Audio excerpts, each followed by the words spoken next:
হুম,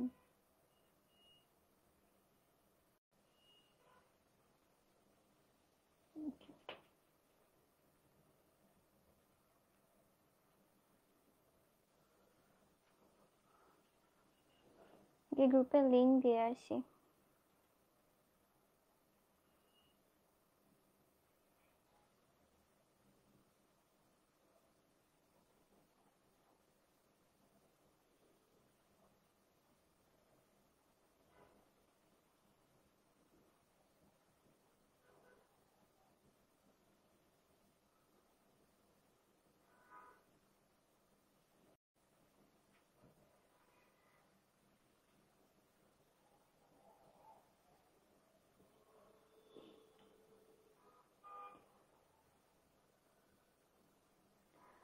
আসসালামু আলাইকুম সবাইকে, যারা যারা জয়েন করেছো একটু জানাও বোর্ড ঠিক মতো দেখা যাচ্ছে কিনা এন্ড আমার সাউন্ড ক্লিয়ার কিনা।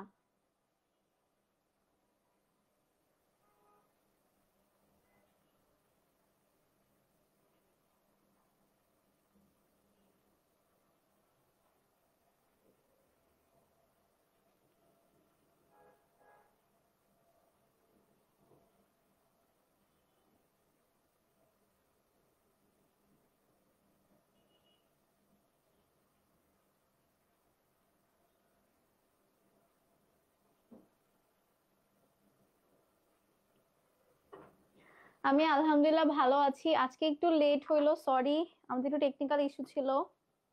সবকিছু ক্লিয়ার কিনা একটু জানাবা। ওকে, সব ক্লিয়ার। আলহামদুলিল্লাহ আমি ভালো আছি, আশা করি তোমরাও ভালো আছো। ওকে, আমরা শুরু করে দিই নাকি, কি বলো? নাকি জাস্ট 2 মিনিট ওয়েট করি, বাকিরা জয়েন করুক দেন শুরু করি? সাউন্ড কম? হ্যাঁ, এই সাউন্ড ইস্যু কি আর জীবনে ঠিক হবে না?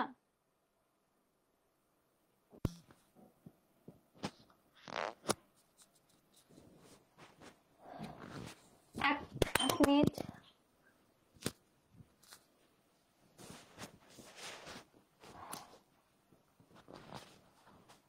এখন দেখো তো সাউন্ড ক্লিয়ার কিনা।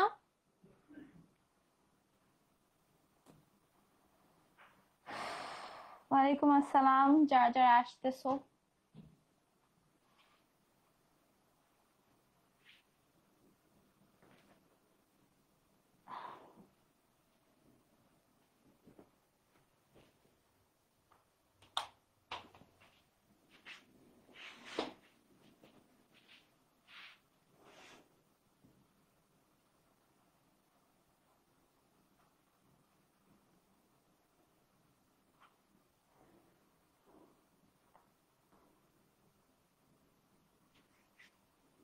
ওকে, সব ক্লিয়ার তাহলে।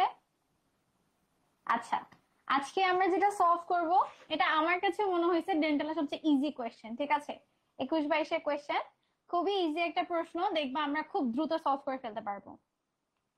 ওকে, সব ক্লিয়ার? সাউন্ড যারা যারা শুনছিল না, আশা করি এখন শুনতে পারছো। ওকে, সাউন্ড ওকে। দেখো, আমরা ফার্স্টে কোয়েশ্চেনটায় যাই। ফার্স্টে আজকে আমরা শুরু করবো যে ফিজিক্স দিয়ে। ফার্স্টে কোয়েশ্চেন আমাকে কি বলেছে, নিচের কোন তড়িৎ অর্ধপরিবাহী, ঠিক আছে, অর্ধপরিবাহীর জন্য তোমাদের বইয়ের মধ্যে অনেকগুলো আছে এক্সাম্পল, আমরা একটা নেমোনি শিখবো যেটা তুমি কেমিস্ট্রি এবং ফিজিক্স দুটো ক্ষেত্রে ইউজ করতে পারবে। ঠিক আছে, যেটা দিয়ে আমি মনে রাখতাম যে লিখে রাখতে পারো, জি ব্রো সাবধানে আসতেছি। ঠিক আছে, তাহলে জি দিয়ে হচ্ছে জার্মেনিয়াম, ব্রো দিয়ে হচ্ছে তোমার ব্রোমিন, তারপর সাবধান দিয়ে হচ্ছে স্টিবিয়াম বা যেটা আমরা বলি টিন, তারপর হচ্ছে আর্সেনিক, টেনেসিন, আর হচ্ছে সিলিকন। ঠিক আছে, তাহলে জি ব্রো সাবধানে আসতেছি, এই ছয়টা হচ্ছে আমাদের অর্ধপরিবাহী। ঠিক আছে, এই ছয়টা কি আমাদের অর্ধপরিবাহী। ওকে, তাহলে আমাদের অ্যান্সার কি? অ্যান্সার বলো, এখানে অ্যান্সার হচ্ছে আমাদের ডি। ঠিক আছে, ক্লিয়ার? ক্লিয়ার তো? ওকে, দেখো আমাদের সেকেন্ড কোয়েশ্চেনটা কি বলেছে। দেখো খুবই ইজি, মানে ফিজিক্স থেকে এত ইজি কোয়েশ্চেন আসে ফিজিক্সে নর্মালি মেডিকেলে প্যাচায় না বেশি, ফিজিক্স থেকে তোমার দেখা যাবে পিচ্ছি পিচ্ছি সংজ্ঞাগুলো, সারা সংক্ষেপ থেকে প্রশ্ন আসছে, মানে তুমি তোমার বই মধ্যে দাগানো লাইন গুলো পাচ্ছো, তারপর অনুশীলন থেকে একদম রিপিটেড কোয়েশ্চেন বারবার এই টাইপের ইজি ইজি কোয়েশ্চেন গুলো আসে, ঠিক আছে? তো মোটামুটি এখন তো একদম শেষ সময় চলে এসেছে, এগুলোই বারবার করে প্র্যাকটিস করা ট্রাই করো। ওকে, দেখো ফার্স্টে কি বলেছে, 20 ওয়াট ক্ষমতা বলতে তুমি কি বুঝছো? ঠিক আছে, দেখো ওয়াট বা আমাদের পাওয়ারের ফর্মুলা হচ্ছে W/T, তাই না? ডাব্লিউ মানে কি? ডাব্লিউ মানে হচ্ছে আমাদের কাজ, কাজের একক হচ্ছে জুল, আর টি মানে সময়, সময় একক হচ্ছে সেকেন্ড। তাহলে বেসিক্যালি আমরা ওয়াট বলতে যেটা বুঝি সেটা হচ্ছে আমাদের জুল পার সেকেন্ড, বা যেটাকে আমরা কি বলি, ওয়াট বলি। তাহলে জুল পার সেকেন্ড মানে কি? এখন আমি যদি সেকেন্ডের জায়গায় এক বসাই, তাহলে আমার এক সেকেন্ডে যতটুকু কাজ হয় সেটাকে আমি 1 ওয়াট বলতে পারি না? দেখো তাহলে আমার কি বলছে, 20 ওয়াট। 20 ওয়াট মানে কি? আমার 20 জুল পার সেকেন্ড, ঠিক আছে? মানে কি, আমি যদি সেকেন্ডের জায়গায় এক ধরি, তাহলে আমার এক সেকেন্ডে 20 জুল কাজ করলে যতটুকু কাজ হবে সেটাকে আমি কি বলতে পারি, 20 ওয়াট ক্ষমতা বলতে পারি। তাহলে দেখো আমার অ্যান্সার হচ্ছে এ। ঠিক আছে, ক্লিয়ার না? হ্যাঁ, ক্লাসগুলো তো রেকর্ডেড থাকে, ফেসবুকে লাইভ হচ্ছে না, আমাদের মেইন পেজে লাইভ হচ্ছে, ক্লাসগুলো রেকর্ডেড থাকে। ইনশাআল্লাহ প্রত্যেকটা ক্লাস ইউটিউবে আপলোড করবে, আমি ফার্স্টটা আপলোড হয়ে গিয়েছে, সেকেন্ড থার্ডটাও আপলোড হয়ে যাবে আজকের মধ্যে। আচ্ছা দেখো, এই প্রশ্নটা তোমাকে বলেছে ভূমি হতে 5 মিটার উঁচু থেকে পড়ন্ত কোন বস্তুর বিভব শক্তি ও গতি শক্তির অনুপাত কোনটা? ঠিক আছে, এখন এই প্রশ্নটা একটা অনুশীলনী প্রশ্ন, কিন্তু এখানে তোমাকে ধরো আমি এখান থেকে একটা জিনিস তোমাকে ফালাইছি, ঠিক আছে? এখান থেকে ধরো, এখানে পুরোটা টোটাল হাইটটা হচ্ছে h, এখান থেকে আমি একটা জিনিস ফালাইছি, এই জিনিসটা ধরো এখানে এইটুক থেকে এইটুকু হচ্ছে 5 মিটার। তোমাকে বলছে এই জায়গাটার মধ্যে তার বিভব শক্তি এবং গতিশক্তির অনুপাতটা কত হবে। কিন্তু তুমি এই ম্যাথটা করতে পারছো না, কারণ আমি তোমাকে টোটাল হাইটটা বলে দেই নাই, ঠিক আছে? তোমাকে আমি টোটাল হাইটটা বলি, যদি তোমাকে আমি টোটাল হাইটটা বলে দিতাম তোমার জন্য ম্যাথটা করা ইজি হতো, বাট এই প্রশ্নের মধ্যে টোটাল হাইটটা বলা নেই, সো এই প্রশ্নের অ্যান্সার হচ্ছে ব্ল্যাঙ্ক। ঠিক আছে, এখন মেডিকেল ভর্তি পরীক্ষা সাধারণত কোয়েশ্চেনের অ্যান্সার গুলো ব্ল্যাঙ্ক থাকে না, এটা একটা অনুশীলনী প্রশ্ন। অনুশীলনী প্রশ্নের খুব সময় অ্যান্সারটা দেওয়া হচ্ছে 2:1, তো 2:1টাই অ্যান্সার নেওয়া হয়েছে।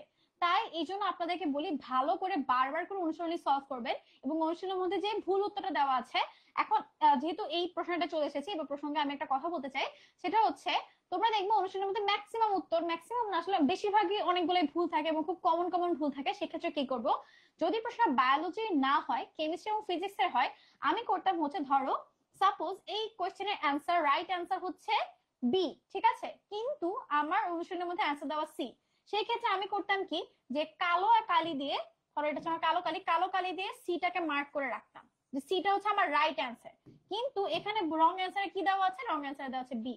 ঠিক আছে, প্রশ্ন দেখার সময় যতবার আমি কোনো অনুশীলনে রিভিশন করতাম, ততবার আমার চোখে এটার মধ্যে পড়তে চাচ্ছে, ঠিক আছে এটা অ্যান্সার হওয়ার কথা এটা, কিন্তু এটার অ্যান্সার দেওয়া আছে এটা।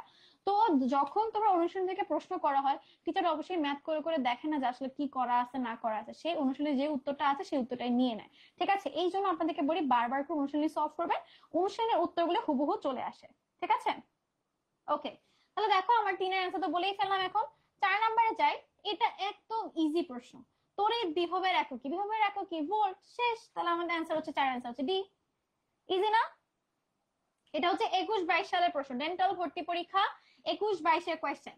দেখো নেক্সট কোয়েশ্চেন, মাইক্রোওয়েভ তরঙ্গ কোথায় ব্যবহৃত হয়? তোমরা যখন ফিজিক্সের 7 নাম্বার চ্যাপ্টার পড়বা, তখন তোমরা বিভিন্ন তরঙ্গের ইউজের একটা চার্ট পাবা, ঠিক আছে? যেরকম ধরো তোমার মাইক্রোওয়েভ কোথায় ব্যবহৃত হচ্ছে, তারপরে তোমার হচ্ছে অতিবেগুনি রশ্মি বা আল্ট্রাভায়োলেট রে কোথায় ব্যবহৃত হচ্ছে, এই প্রত্যেকটার ব্যবহার খুব খুব ইম্পর্টেন্ট। ওই চার্টটা মানে 7 নাম্বার চ্যাপ্টার যখন তুমি পড়বা, তখন ওই চার্টটা তোমাকে খুব ভালো করে পড়তে হবে, ঠিক আছে? যদি কোনোটা ভুলে যাও সেক্ষেত্রে নেমোনিক ইউজ করতে পারো, বাট ওই চার্টটা খুবই খুবই গুরুত্বপূর্ণ। যেরকম ধরো আমাদের নর্মালি রাসায়নিক ল্যাবের মধ্যে আমরা সাধারণত ইউজ করেছি দৃশ্যমান আলো, এটা তোমার প্রশ্নের মধ্যে চলে আসতে পারে। ঠিক আছে, ওকে, তাহলে আমার মাইক্রোওয়েভ কোথায় ব্যবহৃত হয়? নর্মালি আমরা রাডারের মধ্যে, রাডার যন্ত্রের মধ্যে মাইক্রোওয়েভ তরঙ্গ ব্যবহার করি, কারণ ওটার রেঞ্জ খুব বেশি, ফ্রিকোয়েন্সি খুব বেশি, খুব দূরত্বে পৌঁছাইতে পারে, এই জন্য আমরা মাইক্রোওয়েভ তরঙ্গ কোথায় ব্যবহার করি? রাডারে ইউজ করি। ঠিক আছে, আচ্ছা এরপরে কোয়েশ্চেন দেখো, কি বলেছে, খুব অল্প সময়ের জন্য খুব বড় মাপের একটা বল যদি প্রযুক্ত হয় তাকে আমরা কি বলি? এই যে আগে যেটা বললাম, ফিজিক্সের ক্ষেত্রে তোমার খুব বড় বড় সংখ্যা কখনো দেয় না, একদম পিচ্ছি পিচ্ছি যে সংখ্যাগুলো আছে এগুলো বারবার রিপিটেডলি ইউজ হয়। আচ্ছা, তো এটা হচ্ছে ঘাত বল। ঘাত বল একটা কমন এক্সাম্পল কি, ধরো আমি যে ক্রিকেট ম্যাচ দেখো না, একজন ব্যাটিং করতেছে, একজন বোলিং করতেছে, তো বলটা খুব জোরে, খুব ফোর্স নিয়ে দৌড়ে এসে ছুড়া হয়, ঠিক আছে, অনেক ফোর্স দেওয়া হয়, কিন্তু বলটা ব্যাটকে আঘাত করে হয়তো ন্যূনতম ধরে 1 সেকেন্ড থেকে কম সেকেন্ডেও দেখা যাচ্ছে আঘাত করে এটা আরো দূরে চলে যায়। তাহলে খুব বড় একটা বল খুব অল্প সময়ের জন্য একটা জায়গার মধ্যে ক্রিয়া করছে, সেটাকে আমরা কি নামে ডাকি? সেটাকে আমরা নামে ডাকি হচ্ছে ঘাত বল, ঠিক আছে। মারা রাডা সেই সেই নেমনিক, হারাম নেমনিক ইউজ করছো। আচ্ছা দেখো, 7 নম্বরে, কোন বস্তু গতিশীল অবস্থায় দৈর্ঘ্য ওই বস্তুর নিশ্চল অবস্থার দৈর্ঘ্যের চেয়ে ছোট হইছে, তাহলে বলো তো এখন কি হবে? 1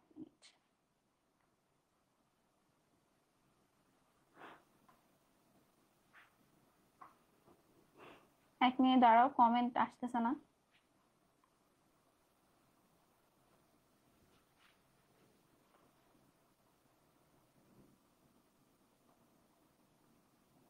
ওকে, ঠিক আছে, এখন ওকে তোমরা অ্যান্সার দিচ্ছ।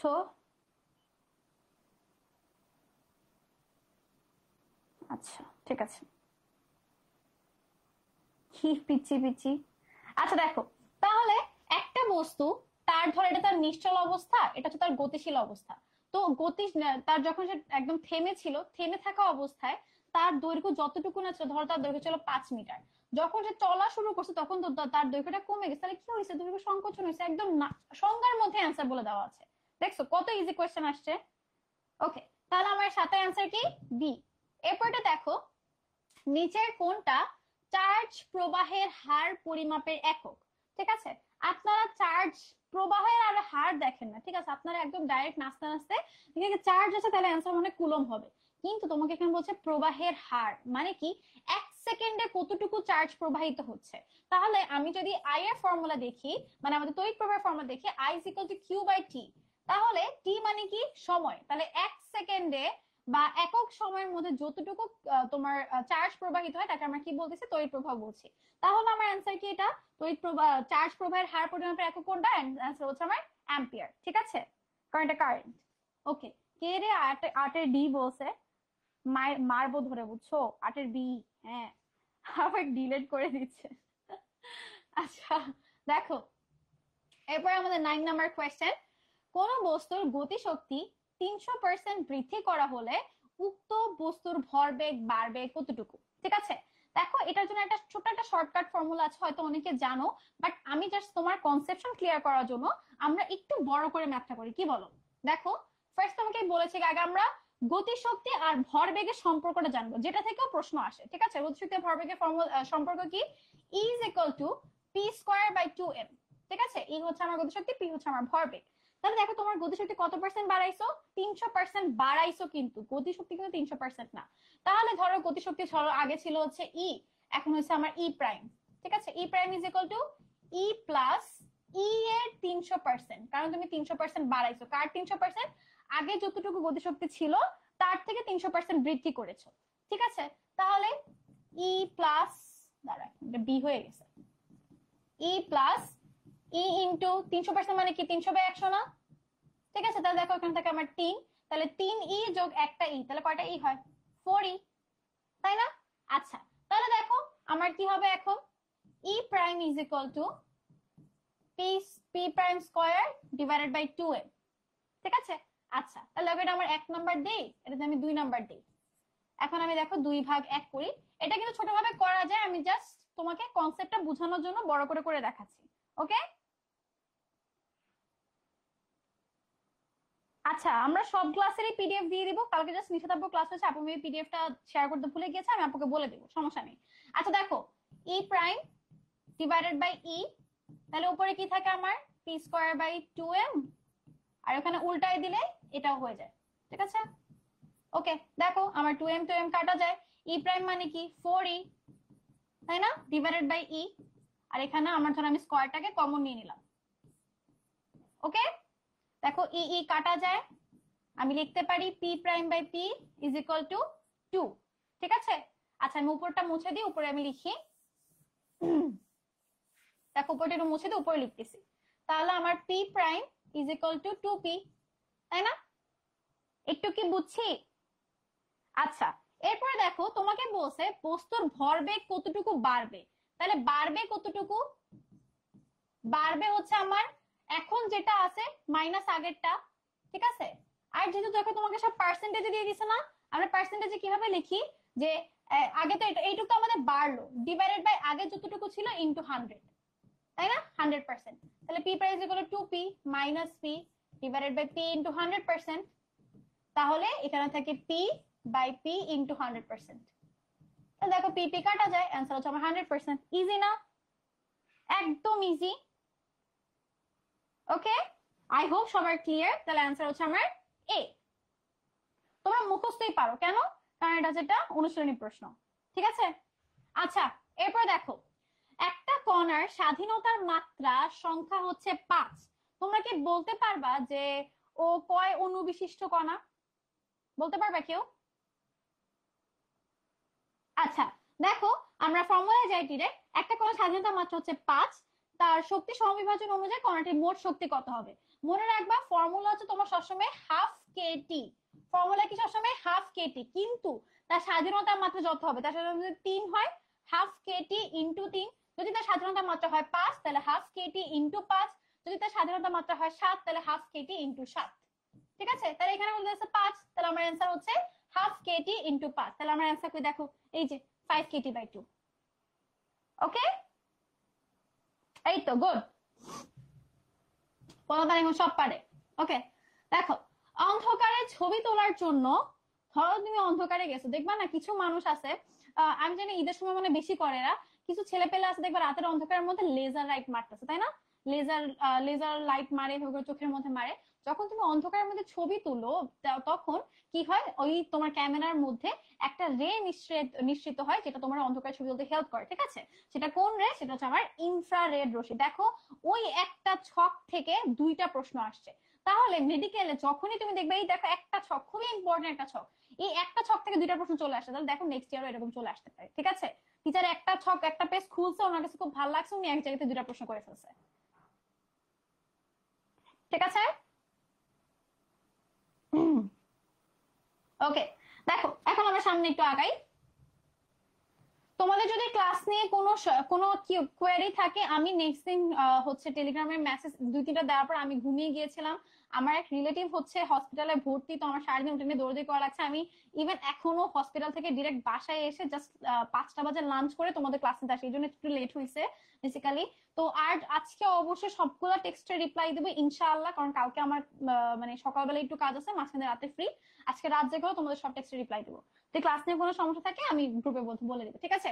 আচ্ছা দেখো, একটা প্রশ্ন, আকাশ মেঘলা থাকলে শিশির পড়তেছে না কেন, কেন, কারণ মেঘ একটা কি পদার্থ বলতে পারবা, 12 অ্যান্সার কি, তাপরোধী পদার্থ। তাপরোধী পদার্থ মানে কি, তোমার মেঘ মেঘ কি করে, তাপটাকে শোষণ করে রাখে, ঠিক আছে। যখন তোমার আকাশ মেঘলা মানে একদম বৃষ্টি বৃষ্টি ভাব, অনেক ঠান্ডা পড়তেছে, কিন্তু অনেক ঠান্ডা পড়া সত্ত্বেও তুমি কখনো দেখতেছো না শিশির পড়তেছে না, কেন, কারণ মেঘ হচ্ছে কি, মেঘ তাপকে, ধরো তোমার ভূপৃষ্ঠের মধ্যে তাপগুলো উৎপন্ন হয়, সেই তাপগুলোকে সে ধরে রাখতে, সে কোনোভাবে সেই তাপগুলোকে মানে কমতে দিচ্ছে না, ঠিক আছে। এই তাপগুলো মানে ধরে রাখার কারণে দেখা যায় তোমার ওয়েদারটা হালকা একটু গরম থাকে, সেই ওয়েদারের মধ্যে কখনোই শিশির পড়তে পারে না। তাহলে মেঘ কি একটা তাপরোধী পদার্থ, এই জন্য অনেক বেশি আকাশ মেঘলা থাকলেও তোমার শিশির পড়ে না। Okay, two of the B, very good. সামনে আগে আমরা দ্রুত শেষ করি। আচ্ছা, আইনস্টাইনের তত্ত্ব অনুসারে যদি একটা বস্তুর বেগ বাড়ে তাহলে ভরের কিরূপ পরিবর্তন হবে বলো তো, বলতে পারবা? ক্লাসের পিডিএফ টেলিগ্রাম সেকশনে দেওয়া হয়, টেলিগ্রাম গ্রুপে দেওয়া হয়। আচ্ছা দেখো, আইনস্টাইন কি বলছে, যদি তোমার বস্তুর বেগ বাড়লে, মানে আইনস্টাইনের সূত্র হচ্ছে E is equal to mc square, ঠিক আছে। পরবর্তীতে সে গতিশীল বস্তুর জন্য সূত্রটা একটু চেঞ্জ করে, সূত্রটা মানে হচ্ছে m minus M naught into C square. তাহলে সে কি বলছে, যদি তোমার একটা বস্তুর বেগ বাড়ে তাহলে ভরবেগ কিরকম হবে, এর ভরবেগও বাড়বে, কারণ ভর সবসময় মানে সরি ভরের কি চেঞ্জ হবে, ভরও কি হবে তোমার বাড়বে, কারণ is equal to MC square, ঠিক আছে। আচ্ছা, আটকে গেছে কেন, ওকে, তাহলে আমার অ্যান্সার হচ্ছে 13 এ নাম্বার। ওকে, এরপরে বর্তনীর মূল প্রবাহ কত, এই যে দেখো ডেন্টালে 21-22 সালে এরকম একটা কাহিনী করা হয়, সেটা হচ্ছে অনুশীলন লিখে তুলতে তুলতে তাদের মাথায় আসে নাই যে অনুশীলনের মধ্যে একটা উদ্দীপক ছিল। প্রশ্নটা সুন্দর লাগছে, মেরে দিছে, কিন্তু এই যে একটা প্রশ্ন, এই প্রশ্নে অবশ্যই একটা উদ্দীপক ছিল, কোন একটা বর্তনী আঁকানো ছিল, ওই বর্তনীর মধ্যে কিছু হয়তো রোড দেওয়া ছিল, তারপরে তোমাকে বলছে যে বর্তনী, বাট প্রশ্নের মধ্যে কোনো বর্তনী আঁকা ছিল না। তাহলে এই কোশ্চেনটা হয় তারা অটো মার্ক সবাইকে দিছে, না হয় সবার এটার জন্য মার্ক কাটা গেছে। ঠিক আছে, তাই এখন আপনারা বলবেন যে আপু এখনকে আমরা মানে ছবিওয়ালা প্রশ্নগুলো পড়াশোনা করবো, কোনো দরকার নাই, যা আছে জাস্ট তাই পড়েন। এই 2-3টা মিস্টেক, এরপরে ডেন্টালের এরকম কখনো প্রশ্ন আসে নাই। ঠিক আছে, হ্যাঁ, বর্তমানে চিত্র নাই। আচ্ছা দেখো, এরপর আমরা 15 নম্বর কোয়েশ্চেনে যাই।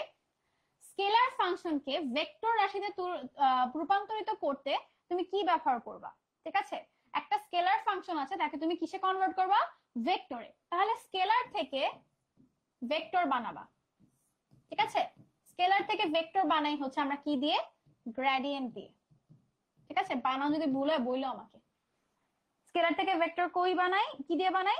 গ্রেডিয়েন্ট দিয়ে বানাই। ঠিক আছে, আর যদি আমি বলি ভেক্টর থেকে স্কেলার কি দিয়ে বানাবো? ভেক্টর থেকে স্কেলার কি দিয়ে বানাবো?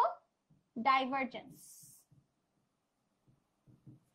ঠিক আছে, হ্যাঁ, তাহলে 15 এর आंसर কি? 15 এর आंसर হচ্ছে বি। ঠিক আছে, ক্লিয়ার? Okay, 15 A B. তোমরা মাশাআল্লাহ অনেক অনেক রেসপন্সিভ, মাশাআল্লাহ। আচ্ছা, কার্নো ইঞ্জিনের কোন ধাপে তোমার কি হয়? তাপ বর্জিত হয়। তাহলে কার্নো ইঞ্জিনের 4টা ধাপ আছে, আমরা তাই জানি না? কার্নো ইঞ্জিনের 4টা ধাপ কি কি? ফার্স্ট হচ্ছে তোমার রুদ্ধতাপীয় প্রসারণ, তারপরে হচ্ছে কি বলো? সমুষ্ণ প্রসারণ, তারপর রুদ্ধতাপীয় সংকোচন, তারপর হচ্ছে তোমার সমুষ্ণ সংকোচন। আচ্ছা, তো কার্নোর যে থার্ড স্টেপটা রুদ্ধতাপীয় সংকোচন, সেখানে কি হয়? তোমার তাপটা কি হচ্ছে বলতো?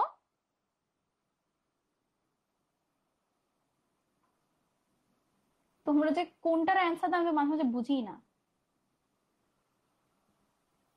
হ্যাঁ, ঠিক আছে, তাহলে আমার তাপটা বর্জিত হয় কোন স্টেজের মধ্যে? যেটা সংকুচিত হচ্ছে, তাপটা বর্জিত হয় তোমার 3য় নাম্বার ধাপে। ওকে, আচ্ছা, 3য়, গুড। এরপরে নেক্সট কোয়েশ্চেনে প্রসিড করি আমরা। এরপরে কোয়েশ্চেন কি বলছে?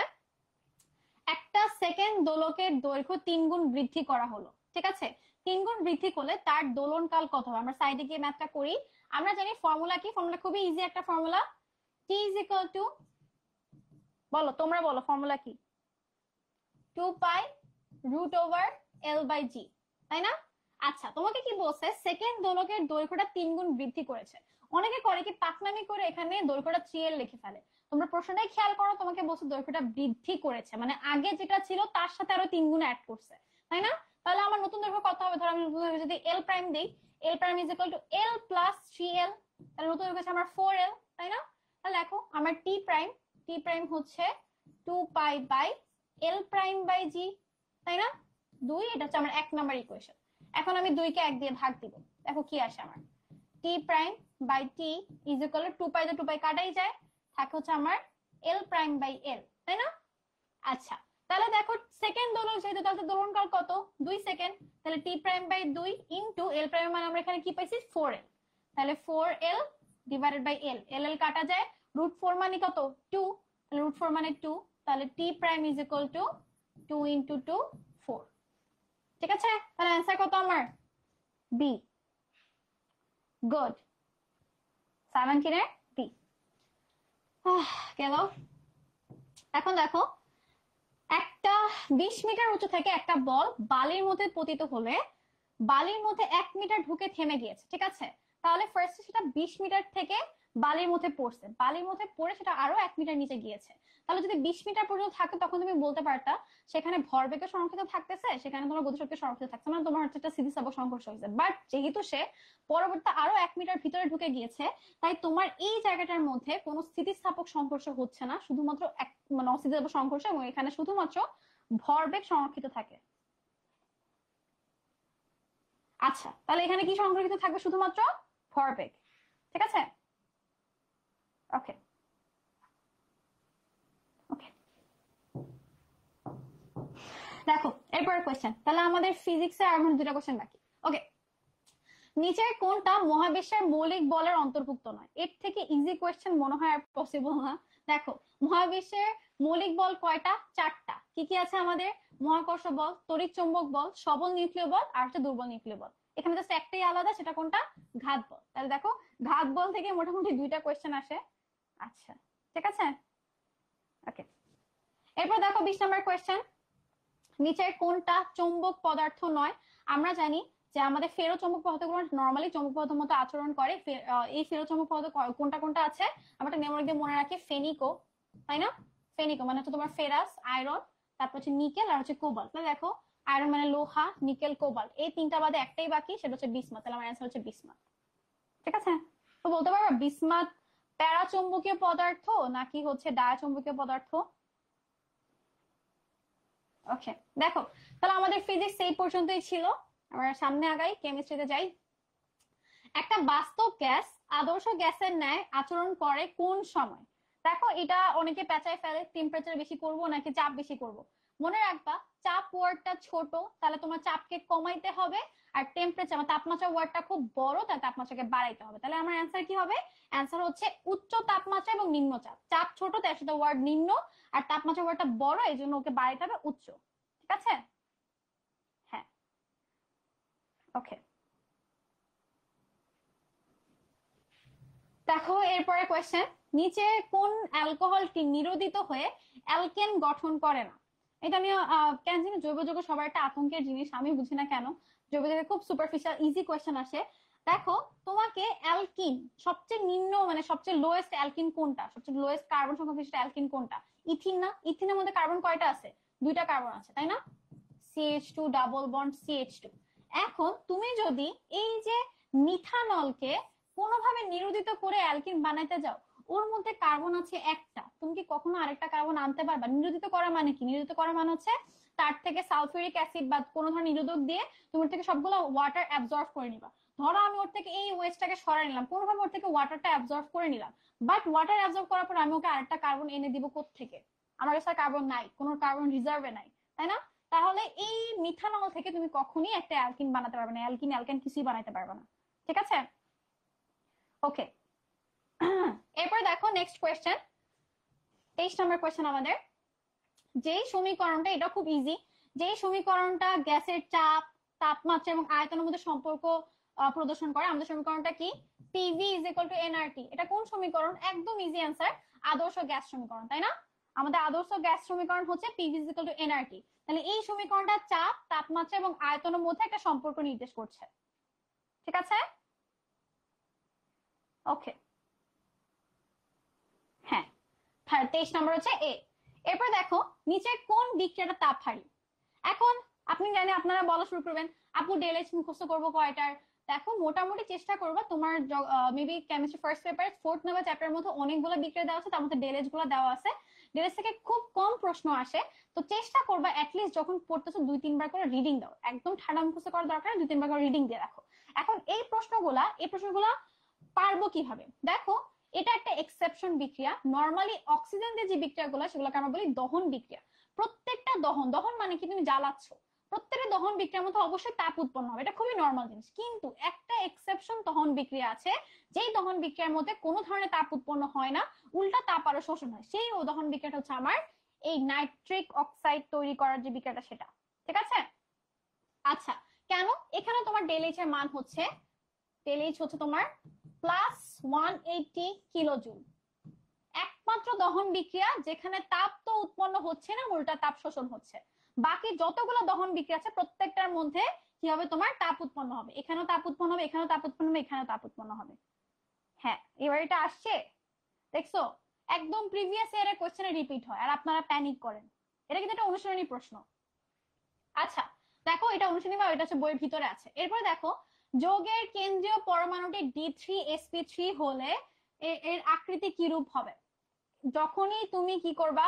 সংকরায়ন করবা। সংকরায়নের মধ্যে একদম বেসিক কয়েকটা জিনিস হচ্ছে, কয়েকটা এক্সাম্পল দেওয়া আছে, কোনটা কোন সংকরায়ন দেখাচ্ছে, কোনটার ক্ষেত্রে কত অ্যাঙ্গেল হবে, এবং কোনটার আকৃতি কিরকম। আকৃতি এবং কোনটা কোন সংকরায়ন দেখে, এটা প্রশ্নটা বেশি বেশি আসে। আচ্ছা, তোমার sp3d3 হোক বা D3sp3 হোক, সবাই কেন জানি এটা আগে দেখে ভয় পেয়েছে, এটা তো পড়ি নাই কখনো। D3sp3 হোক, সবগুলোর আকার কিরকম হবে? পঞ্চভুজীয় দ্বি পিরামিড, তাই না? আর এটা কার আকার বলতো? sp2d2, তাই না? এখন তোমরা আমাকে বলবা অষ্টতলকীয় কোনটার জন্য আমরা পাই? অষ্টতলকীয় কোন সংকরায়নের আকার বলো? অষ্টতলকীয়। আচ্ছা, তোমরা কমেন্ট করতে থাকো, আমরা সামনেটায় আগাই। আচ্ছা দেখো, স্বাভাবিক ভিনেগার প্রসেসে সুক্রোজের আর্য বিশ্লেষণে তুমি কোন এনজাইম পাচ্ছ? আচ্ছা, তুমি স্বাভাবিকভাবে একটা ভিনেগার তৈরি করবা, সেখানে সুক্রোজ থেকে তুমি যদি বিক্রিয়াটা মনে করো, সুক্রোজ থেকে আমরা একটা ইনভার্ট সুগার বানাই, অনেকটা তার সংকেত গ্লুকোজ ফ্রুক্টোজের মতনই, ঠিক আছে? এটা নাম দেখি আমরা ইনভার্ট সুগার, তাই না? এই ইনভার্ট সুগার নামটা কেন আসে জানো? যখন মেডিকেলে যাবা তখন জানবা, এখন আশা আশা করি এখনো জানা লাগবে না। তো একটা ইনভার্ট সুগার তৈরি করে সুক্রোজ থেকে, যেহেতু সুক্রোজ থেকে আমি একটা ইনভার্ট সুগার তৈরি করছি, তো আমার এনজাইমটার নাম হচ্ছে ইনভার্টেজ এনজাইম, ঠিক আছে? কেউ বলতে পারতেছো না কোনটার ক্ষেত্রে আমরা অষ্টতলকীয় পাই? এগুলো কিন্তু জানা লাগবে, খুব ইম্পর্টেন্ট একটা প্রশ্ন। এই যে রিশাদ অ্যান্সার করছে sp3d2, গুড। রিশাদ এবার আমাদের সলিমুল্লাহ চান্স পেয়েছে, ও ক্লাস করতেছে বসে বসে। আচ্ছা দেখো, এরপরে কোয়েশ্চেন আমাদের 27 নাম্বার কোয়েশ্চেন। আচ্ছা, নিচের কোন কারণে পানিতে সাবানের ফেনা হয় না? আমরা জানি নরমালি খড় পানির মধ্যে কি হয় না, আমরা সাবানের যখন যতই সাবান ঘুষতে হবে কোনো ধরনের ফেনা পাবা না। আচ্ছা, খড় পানিতে কি থাকে? খড় পানিতে সাধারণত আমার দুইটা ধনাত্মক আয়ন থাকে, ক্যালসিয়াম আয়ন, ম্যাগনেসিয়াম আয়ন, এবং এদের কিছু কিছু লবণ থাকে। এদের কার্বনেট লবণ থাকতে পারে, বাইকার্বনেট লবণ থাকতে পারে, সালফেট লবণ থাকতে পারে, ক্লোরাইড লবণ থাকতে পারে, ঠিক আছে? তাহলে খড় পানিতে যদি তোমার ক্যালসিয়াম আয়ন এবং ম্যাগনেসিয়াম আয়ন থাকে, তাহলে এরা বিক্রিয়া করার কারণে তোমার সেখানে সাবানে ফেনা উৎপন্ন হয় না, ঠিক আছে? ওকে, হ্যাঁ 27D। এরপরে দেখো, জৈব যৌগের নামকরণে অগ্রাধিকার তালিকার কোন মূলকটা অগ্রগণ্য? মানে কি, যখন তুমি জৈব যৌগের মধ্যে নাম্বারিং করবে, নর্মালি আমাদের নামকরণ পরীক্ষা হলে আসে না, কিন্তু এই যে নামকরণ করার সময় তুমি কোনটাকে বেশি অগ্রাধিকার দিবে, এটার জন্য আমি একটা নেমোনিক লিখে দিচ্ছি, এটা হাফিজ ভাইয়ের নেমোনিক, আমরাও পড়ে আসছি, তোমরা এখন পড়বা। দেখো আমি লিখে দিই, ওকে দেখো নেমোনিকটা হচ্ছে এরকম, আমি পাশে লিখি তাহলে আমার জায়গাটা বাঁচবে মনে হয়। দেখো, কারো কাছে যদি না লেখা থাকে লিখে রাখো, আর যদি হাফিজ ভাই ক্লাস করে থাকে তাহলে তো হইলই। কাঁসা হলো আশা, আলো কত আলো,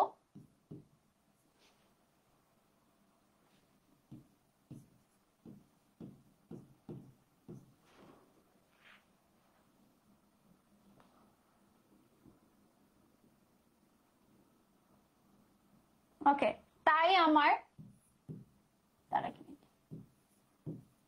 তাই হ্যান্ডরাইটিং না বুঝলে বইলো, তাই আমার 2-3 একই ভালো, 2-3 একই ভালো, ঠিক আছে?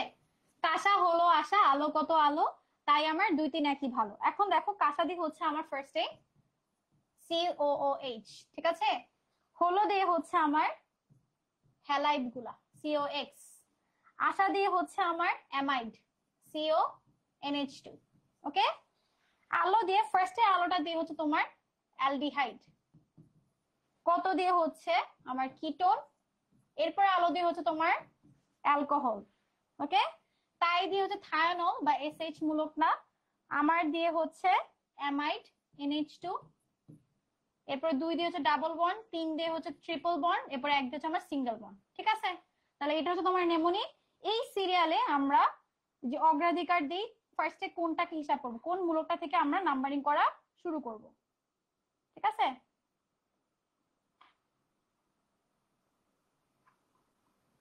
ওকে, আমার কমেন্ট আসতেছে না কোনো, দাঁড়াও 1 মিনিট।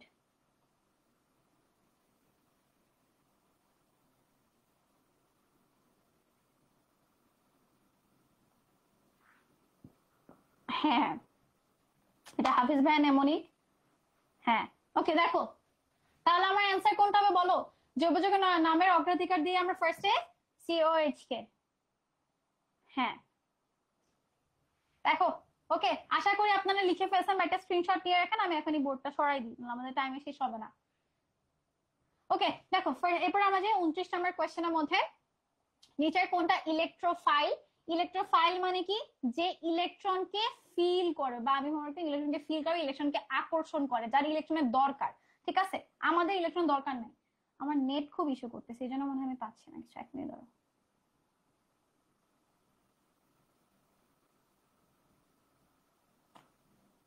আচ্ছা ওকে দেখো, তাহলে দেখো এখানে ইলেকট্রনকে ফিল করবে, কার ইলেকট্রনের দরকার আছে। আমি যদি অ্যালুমিনিয়াম ক্লোরাইডের গঠনটা দেখি, তুমি দেখবে অ্যালুমিনিয়ামের লাস্টে ছিল হচ্ছে কয়টা, 3টা ইলেকট্রন। ও 3টা ইলেকট্রন দিয়ে এই পাশে ক্লোরিনের সাথে যুক্ত আছে। ঠিক আছে, ক্লোরিনের যুক্ত আছে, কিন্তু দেখো ওর এখানে 6টা ইলেকট্রন আছে। আমরা জানি আমাদের মানে কি বলবো, নিশ্চয়তা অর্জন করতে গেলে ওর লাগবে 8টা ইলেকট্রন, তাহলে ওর একটা ইলেকট্রনের কমতি আছে।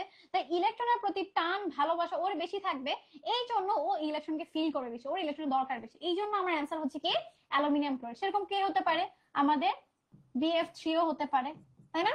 মানে মোটামুটি যারা অষ্টক সংকোচন দেখাবে, যাদের ইলেকট্রনের দরকার আছে, তারাই কি আমার ইলেকট্রোফাইল। ঠিক আছে, আচ্ছা ওকে। এরপর কোয়েশ্চেন, এটা আমাদের অনুসরণী অ্যান্সারের মধ্যে ভুল আছে। তো এই যে আরেকটা প্রশ্ন পেয়ে গেলাম, যেটা তুমি করলে দেখবে একটা অ্যান্সার বের হচ্ছে, বাট অনুসরণের মধ্যে অ্যান্সারটা ভুল দেওয়া আছে। ঠিক আছে, দেখো আমি এখানে পাশে ফর্মুলাটা লিখে দিই। আগে থেকে বলে রাখছি অনুসরণের মধ্যে ভুল আছে, আপনাদের অ্যান্সারে যা আসুক আসুক, অনুসরণের মধ্যে ভুল। ওকে, অ্যান্সার হচ্ছে আমার S1V1 plus S2V2 is equal two V1 plus V2 into S। ঠিক আছে, তাহলে আমার S ইজ ইকুয়াল টু কত? আমার দেখো S1V1 মানে কি 20 ইন্টু 1.5 প্লাস, এটা plus 1.5 into 2 divided by V1 plus V2। V1 কত আমার 20, আর এখানে হচ্ছে আমার কত 1.5, তাই না? 20 প্লাস 1.5। অ্যান্সার বের করে আমাকে বলো কত আসছে, কিন্তু আগে থেকে বলে রাখতেছি অ্যান্সার ভুল আছে। ঠিক আছে, আচ্ছা তো আশা করি আপনারা বুঝছেন, ফর্মুলাটা লিখে রাখতে পারেন, স্ক্রিনশট নিয়ে রাখতে পারেন, যদি অন্য ম্যাথে কাজে লাগে আর কি। ওকে দেখো সামনে আগাই। 31 নম্বর কোয়েশ্চেনটা, অ্যামোনিয়াম আয়ন এবং ফসফোনিয়াম আয়নের অরবিটাল সংকরণ কোনটা? আমরা জানি অ্যামোনিয়া এবং তোমার হচ্ছে ফসফরিক, তাই না? তিনটারই সংকরণ হচ্ছে sp3, তাই না? সরি তিনটা বলছেন, তিনটা কোথেকে আসে, দুইটারই সংকরণ হচ্ছে sp3। তাহলে এরা যখন আয়ন গঠন করছে তাহলে তো সংকরণ চেঞ্জ হওয়ার কথা, তাই না?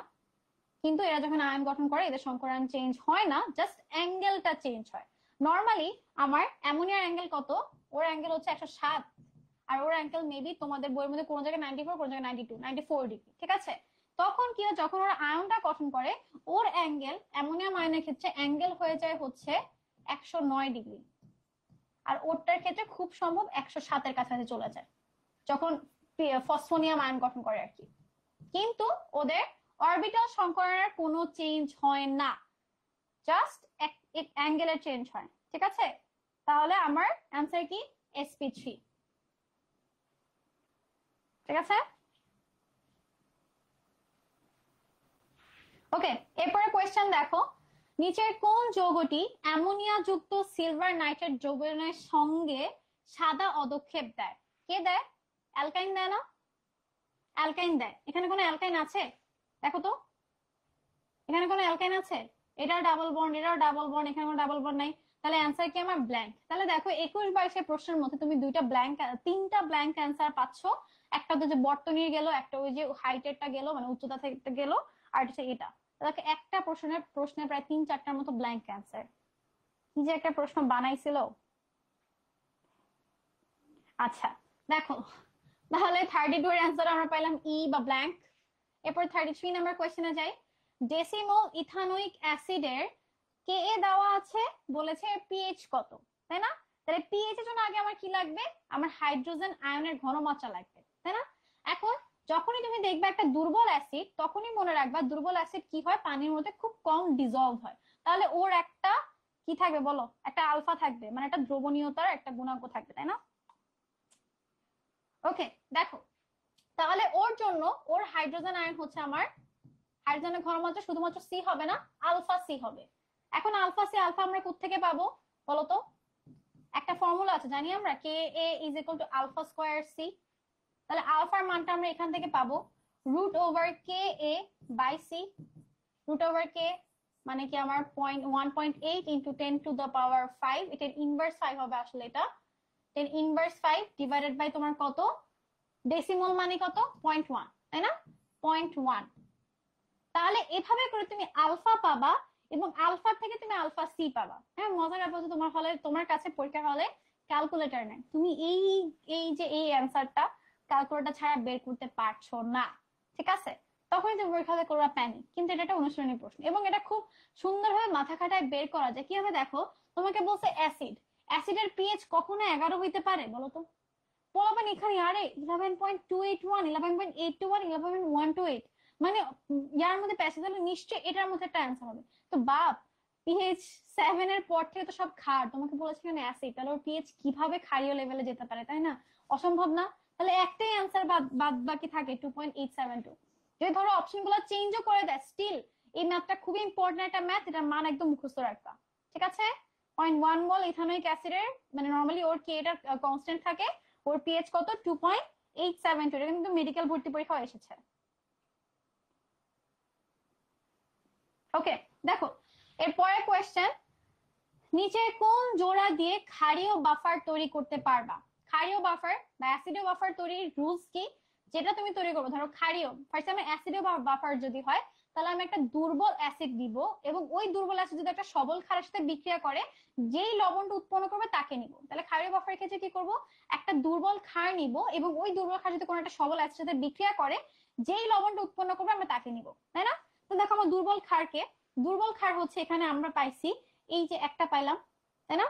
আর একটা পাইলাম, কিন্তু ও কি কোনো দুর্বল ক্ষার? দেখো তো, আমাদের কেন চোখে দেখা, অনেকে আমাকে বলছে সোডিয়াম সালফেট হচ্ছে একটা দুর্বল ক্ষার। তুমি ওর বিক্রিয়া দেখো আসছে কিভাবে, ও আসছে হচ্ছে NaOH, মানে একটা একদম স্ট্রংগেস্ট অ্যাসিড প্লাস একটা স্ট্রংগেস্ট ক্ষার, মানে স্ট্রংগেস্ট না স্ট্রং ক্ষার, H2SO4।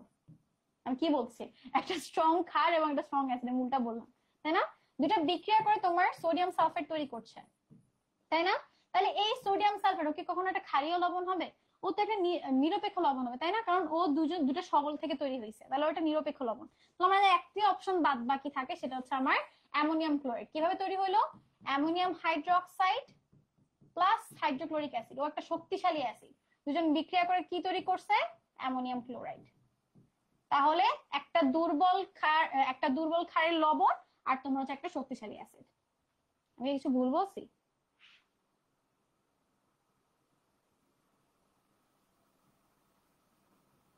এক মিনিট দাঁড়াও।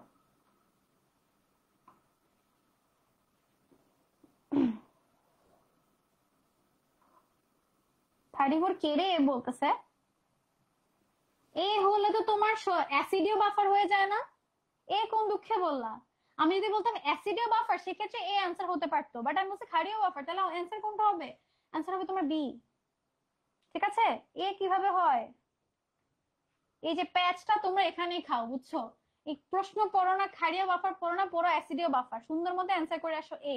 তোমাকে বলছে প্রশ্ন ক্ষারীয় বাফার। আচ্ছা, আশা করি আপনারা বুঝছেন, হোপ সো।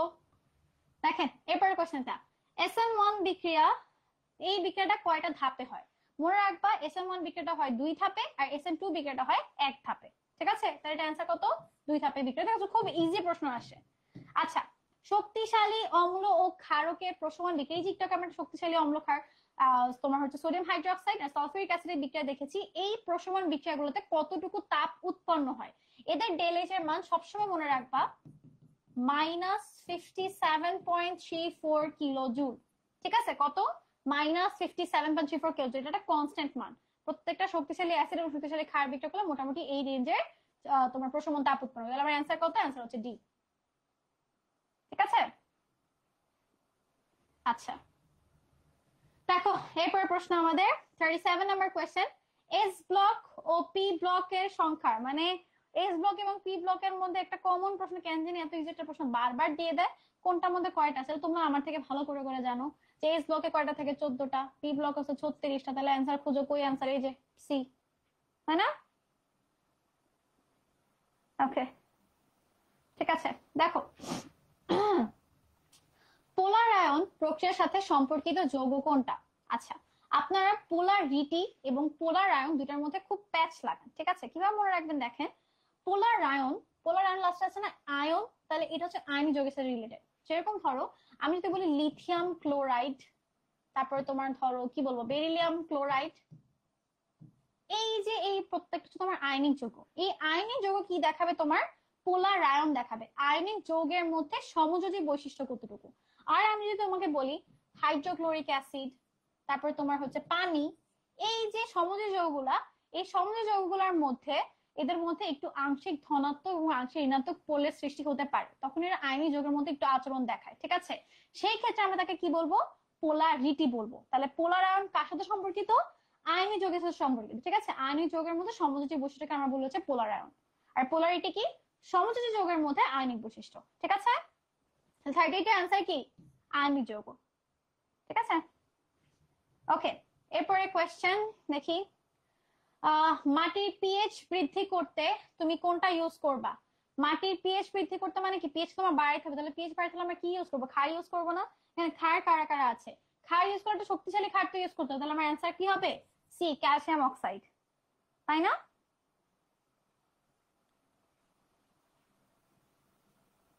ঠিক আছে, ক্যালসিয়াম অক্সাইড। ওকে, এরপরে কোয়েশ্চেনটা দেখি। কোন যৌগটিতে সর্বোচ্চ পোলার আয়ন? দেখছো এই যে আমি একটু আগে যেটা বললাম যে টিচার যখন একটা টপিক খুলে তখন দেখবে একটা টপিক থেকে দুইটা কোয়েশ্চেনে চলে করতে পারে আর কি, তার যেটা ভাল লাগছে। ওকে, দেখো তাহলে ফার্স্ট তোমাকে বলেছে কি নিচের কোন যৌগটার মধ্যে সর্বোচ্চ পোলার আয়ন ঘটে। এখন আমরা ফাজানের তিনটা রুলস মনে করব। ফাজানের তিনটা রুলস এর মধ্যে ফাজান কি কি বলেছে? একটা হচ্ছে তোমার ধনাত্মক আয়নের আকারটা মানে তোমার ক্যাটায়নের আকারটা ছোট হতে হবে, অ্যানায়নের আকারটা বড় হতে হবে। সেকেন্ড এর চেয়ে বলছে হচ্ছে তোমার চার্জ বেশি হতে হবে, তাই না? আর থার্ডে বলেছে কি যে কি ডি ব্লক থাকতে হবে, তাই না? আচ্ছা, দেখো তোমার এখানে যেহেতু আমার প্রত্যেকটার মধ্যে ক্লোরিন আছে, ক্লোরিন আছে মানে কি আমার অ্যানায়নটা ফিক্স, তাই না? ঋণাত্মক আয়নটা ফিক্স, তাহলে এখন আমরা কি খুঁজতে হবে? কোন ক্যাটায়নটা সবচেয়ে ছোট। তাহলে দেখো ক্যাটায়ন সবচেয়ে ছোট কার? ম্যাগনেসিয়াম সোডিয়াম তো বড় বড়, ওদের মধ্যে তো শক্তি স্তর বেশি, তাহলে ছোট দুইটাই পাই আমরা, লিথিয়াম এবং বেরিলিয়াম, ঠিক আছে? লিথিয়াম এবং বেরিলিয়াম। এখন দেখো লিথিয়ামের মধ্যে তোমার লিথিয়াম প্লাস আয়ন অবস্থায় আছে, বেরিলিয়ামের মধ্যে +2 আয়ন অবস্থায়, মানে ওর মধ্যে হচ্ছে চার্জ বেশি, ঠিক আছে? ওর মধ্যে কি চার্জ বেশি, আবার সে হচ্ছে কোন পাশে অবস্থিত? এবার থেকে হিসাব করলে সে হচ্ছে ডান পাশে অবস্থিত, তাই না? একে তো ডান পাশে অবস্থিত, আরেক পাশে হচ্ছে তার চার্জ বেশি, এই জন্য ওর মধ্যে পোলার আয়নটা বেশি হবে। তাহলে অ্যান্সার কি? আমার অ্যান্সার হচ্ছে এ। ওকে, ঠিক আছে, 40 অ্যান্সার এ গেল। 41 নাম্বারটা দেখি। কোন অণুটা পোলার? এটা না পারলে ওই যে গত ক্লাসে বলছিলাম না, যদি এইসব কোশ্চেন অ্যান্সার না পারো তাহলে হচ্ছে বাসার মধ্যে বালতির মধ্যে এক বালতি পানি নিবো, সেখানে ডুবে মরে যাবা, ঠিক আছে? এই প্রশ্ন না পারলে কারো বেঁচে থাকার অধিকার নেই। অ্যান্সার হচ্ছে ডি, পোলার যৌগ। দেখো ধানের তুষ থেকে তুমি ভোজ্য তেল বের করবা, যখনই সেকেন্ড চ্যাপ্টার পড়বা ফার্স্ট পেপারের প্রত্যেকটার এক্সাম্পল খুবই খুবই ইম্পর্টেন্ট, কোনটা আংশিক পাতন কোনটা দ্রাবক নিষ্কাশন, প্রত্যেকটার এক্সাম্পল পড়বা, এবং এই এক্সাম্পল থেকে বা ওখানে ছোট ছোট সংজ্ঞা থেকে একদম ইনভ্যারিয়েবলি বারবার প্রশ্ন আসে। ওকে, তাহলে অ্যান্সার কি? অ্যান্সার হচ্ছে তোমার আচ্ছা 42 হচ্ছে তোমার দ্রাবক নিষ্কাশন। তুমি দেখো এভাবে করে বের করছো, ধানের তুষ থেকে তুমি এটাকে প্রসেসিং করে একটা দ্রাবক বের করছো, একটা তরল জিনিস বের করছো, তেল বের করতেছো, তাহলে এটা কি হচ্ছে তোমার সলভেন্ট এক্সট্রাকশন। ওকে, আচ্ছা 42 সি। এরপরে 43 নাম্বার কোয়েশ্চেনে যাই। নিচের কোন সংমিশ্রণটা স্থায়ী মূল কণিকা? এগুলাও খুব ইজি প্রশ্ন, তোমার পরমাণুর মধ্যে আছে তিনটা কণিকা, প্রোটন নিউট্রন ইলেকট্রন, এরাই তোমার স্থায়ী মূল কণিকা। বলো তো তোমরা আমাকে কমেন্টের মধ্যে বলো, দুইটা আছে কম্পোজিট কণিকা, এই কম্পোজিট কণিকা দুইটা নাম কি? এটাও কিন্তু মেডিকেল পড়তে পরীক্ষা আসছে। আচ্ছা, তাহলে এটার অ্যান্সার কি বলো? প্রোটন নিউট্রন এবং ইলেকট্রন, ঠিক আছে? কম্পোজিট কণিকাগুলোর নাম তোমরা আমাকে বলবা।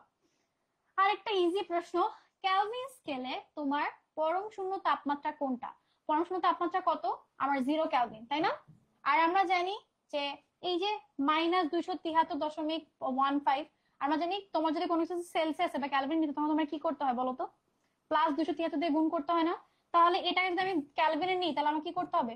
+273.15 দিয়ে প্লাস করতে হবে, তাই না? তাহলে প্লাস মাইনাসে কি হয়, জিরো থাকে না, তাহলে এটা হচ্ছে আমার অ্যান্সার ডি।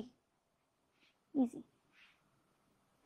ফয়সাল ক্লাস করছে, ফয়সাল হচ্ছে তোমাদের এবার মেডিকেল ভর্তি পরীক্ষায় 23তম হয়েছে, ভাইয়া আপনি কেন ক্লাস করছেন? আচ্ছা দেখো 45 নাম্বার, নিচের কোনটা গ্যাসীয় বিজারক পদার্থ? আছে একটা গ্যাস, এই যে একটা সালফার ডাই অক্সাইড, তাহলে গ্যাসীয় বিজারক পদার্থ কোনটা? তোমার সালফার ডাই অক্সাইড। আমি তো তোমাদেরকে মরতে বলতে পারি না, এখন যদি আমি তোমাদেরকে বলি যে নদীতে গিয়ে ডুব দাও, তোমরা আমার নামে মামলা করে যাবা, বা ওই যে ফেসবুকে পোস্ট দিয়ে যাবা যে আমার মৃত্যুর দায়ী ফারিয়া এরব। এখন আমি তো সেটা দায় নিতে পারি না, তাই না? এই জন্য বললাম যে বালতির মধ্যে পানিতে ডুবে মরে যাও। খুব তেল আপনাদের, বসে ক্লাস করছে। আচ্ছা দেখো, নিচের কোন স্তন্যপায়ী প্রাণীটি কি করে, ডিম পাড়ে? কোনটা? একটা জীবন্ত জীবাশ্ম আছে যারা স্তন্যপায়ী এবং তারা কি করে, ডিম পাড়ে। একটাই আছে, সেটা হচ্ছে তোমার প্লাটিপাস।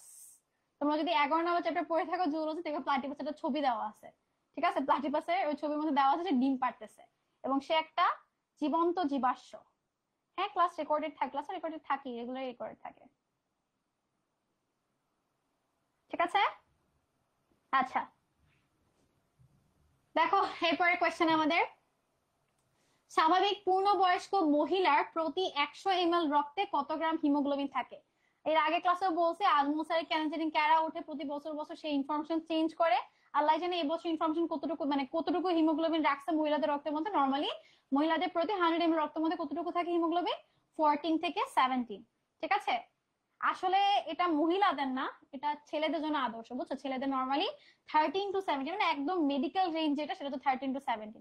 যেহেতু আদমল স্যার বলছে 14 থেকে 17, আর কিছু করার নেই, আদমল স্যারের কথাই আমাদের শুনতে হবে। তোমাদের বই কি এখন 16 থেকে 19 দেওয়া?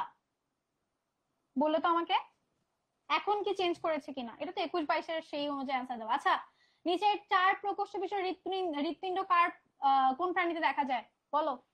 ফার্স্ট নাম্বারে একটা খুব মানে কমন কোয়েশ্চেন, যে সম্পূর্ণ 4টা প্রকোষ্ঠে বিভক্ত হৃৎপিণ্ড পাওয়া যায় কার মধ্যে? কুমিরের মধ্যে।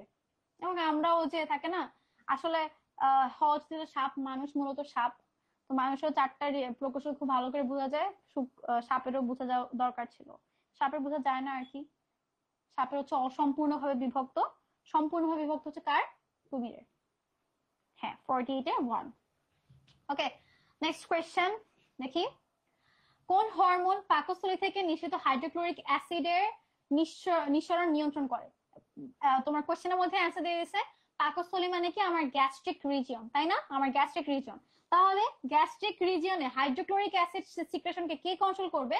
গ্যাস্ট্রিন হরমোন কন্ট্রোল করবে। ইজি, ঠিক আছে? গ্যাস্ট্রিন হরমোন কন্ট্রোল করবে।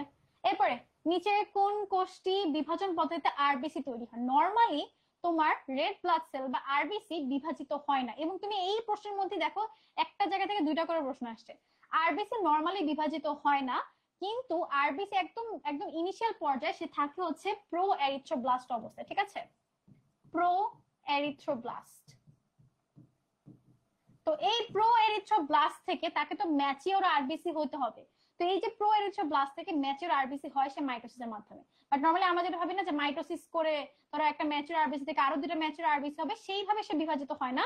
বাট তার একদম ইনিশিয়াল ছোট হচ্ছে, সে যখন ধরো কি বলবো অস্থি মজ্জা স্টেম সেলের মধ্যে ছিল, সেই জায়গা থেকে প্রো এরিথ্রোব্লাস্ট স্টেজ থেকে ম্যাচিওর আরবিসি হয় হচ্ছে মাইটোসিসের মাধ্যমে, ঠিক আছে? এটা হয় হচ্ছে এই যে ম্যাচিওর আরবিসি হয় মাইটোসিসের মাধ্যমে, কিন্তু এই ম্যাচের আরবিসি থেকে সে আর কোনোভাবে বিভাজিত হয় না, ঠিক আছে? সে আর বিভাজিত হয় না। ওকে, তাহলে যদি তোমাকে প্রশ্নে বলি যে কোন কোন কোষ বিভাজিত হয় না, আরবিসি, তোমার নিউরন সেল, মাসেল সেল এরা বিভাজিত হয় না, ঠিক আছে? কিন্তু আমরা আরবিসি কোন পদ্ধতির মাধ্যমে নিজে তৈরি হচ্ছে, সেটা হচ্ছে মাইটোসিস। ওকে, ঠিক আছে, 50B। এরপরে 51 কি বলেছে, স্বাভাবিকভাবে তোমার হার্টের মধ্যে কোন পেসমেকারটা থাকে? পেসমেকার মানে কি, যেই যন্ত্রটা তোমার হার্টের মধ্যে একটা ইলেকট্রিক্যাল সিগন্যাল তৈরি করে তোমার হার্টটাকে বিট করতে হেল্প করছে, ঠিক আছে? নর্মাল অবস্থায় আমাদের ন্যাচারাল পেসমেকার কোনটা? সাইনো অ্যাট্রিয়াল নোড, বা যেটা আমরা বলি এসএ নোড। এছাড়া আমাদের একটা রিজার্ভ পেসমেকার আছে, ধরো কোনো একটা ডিজিজের ক্ষেত্রে তোমার সাইনো অ্যাট্রিয়াল নোডটা কাজ করতে পারতেছে না, সাইনো অ্যাট্রিয়াল নোডটা যদি কাজ না করতে পারে তোমার হার্টবিট বন্ধ হয়ে তুমি মারা যাবা। এখন এটা তো আমরা এটা তো সৃষ্টিকর্তা ইজিলি হতে দিতে পারে না, এই জন্য আমাদের শরীরের মধ্যে একটা রিজার্ভ পেস মেকার থাকে, যখন এসএ নোড কাজ করতে পারে না তখন সে কাজ করে। তাহলে আমার স্বাভাবিক অবস্থায় পেস মেকার হচ্ছে এসএ নোড, আর এবি নোড হচ্ছে আমার রিজার্ভ পেস মেকার। ঠিক আছে, কি রিজার্ভ পেস মেকার, যখন এসএ নোড কাজ করতে পারে না তখন সে কাজ করে। ওকে, ঠিক আছে। আচ্ছা 51 আনসার কিন্তু বি। এবার 52, যকৃতে অবস্থিত ম্যাক্রোফেজকে কি বলে? কাফার সেল। এটা যদি তোমাকে বলতাম যে অস্থির ম্যাক্রোফেজ কোষকে আমরা কি বলতাম, তখন অ্যান্সার হতো অস্টিওক্লাস্ট। আর যদি আমি তোমাকে বলতাম যে নিউরন সেল বা ব্রেইনের ম্যাক্রোফেজ কোষকে আমরা কি বলি, তখন অ্যান্সার হতো মাইক্রোগ্লিয়া। ঠিক আছে, এটা হচ্ছে তোমার অস্থির, বাংলা লিখতে হবে অস্থির। এটা ধরো তোমার স্নায়ু কোষের বা স্নায়ুতন্ত্রের। আর এই যে ডেনড্রাইটিক সেল কোনো ম্যাক্রোফেজ সেল না। ঠিক আছে। আচ্ছা তোমরা আমাকে কমেন্টের মধ্যে বলবা কিডনির ম্যাক্রোফেজ কোষ কোনটা? কিডনির ম্যাক্রোফেজ কোষ কোনটা বলো কমেন্টের মধ্যে, কিডনির ম্যাক্রোফেজ কোষ কোনটা? দেখো 53 নম্বর কোশ্চেনটা দেখি। পূর্ণবয়স্ক মানুষের শরীরে কত শতাংশ রক্ত থাকে? আমরা পড়ছি যে 8% রক্ত থাকে, মানে নরমালি 7 থেকে 8% ব্লাড থাকে। ঠিক আছে। আচ্ছা দেখো 54 নম্বর কোশ্চেনটা, ব্লাড গ্রুপ এবি তে প্লাজমায় কি কি থাকে? ব্লাড গ্রুপ এবি তে প্লাজমায় হচ্ছে এ আর বি অ্যান্টিজেন থাকে এবং কোনো অ্যান্টিবডি থাকে না। আমি যদি বলতাম ও ব্লাড গ্রুপ, সেক্ষেত্রে তার কোনো ধরনের অ্যান্টিজেন থাকতো না, এবং আরবিসির মধ্যে কি থাকতো? এ এবং বি অ্যান্টিবডি থাকতো, স্মল এবং স্মল বি। ঠিক আছে, তাহলে আমার ব্লাড গ্রুপ এবির ক্ষেত্রে কি হবে? কোনো অ্যান্টিবডি থাকবে না। ওকে, কোনো অ্যান্টিবডি থাকবে না। ওকে ঠিক আছে, সামনে আগাই। 55 নম্বর কোশ্চেনটা দেখি। নিচের কোনটা প্লাজমা প্রোটিন নয়? প্লাজমা প্রোটিন আমরা একটা নেমোনিক জানি, সেটা হচ্ছে জিপিএ5।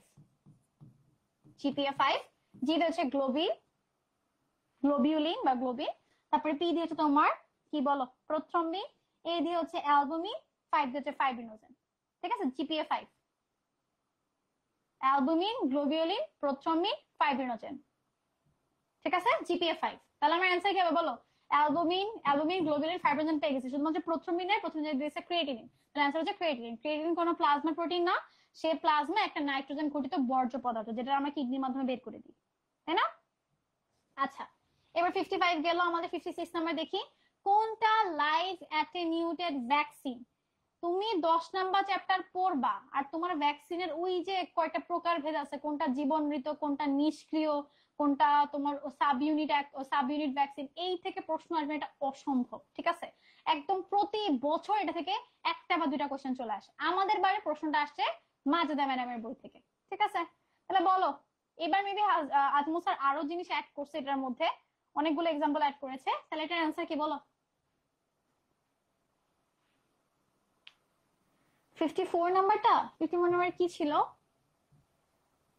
এই যে 54 নাম্বারটা, ওই যে এবি ব্লাড গ্রুপ এবিটা আমি পিডিএফ দিয়ে দেবো, সমস্যা নেই। আমরা কইছিলাম লাইভ অ্যাটেনিউটেড জীবনমৃত।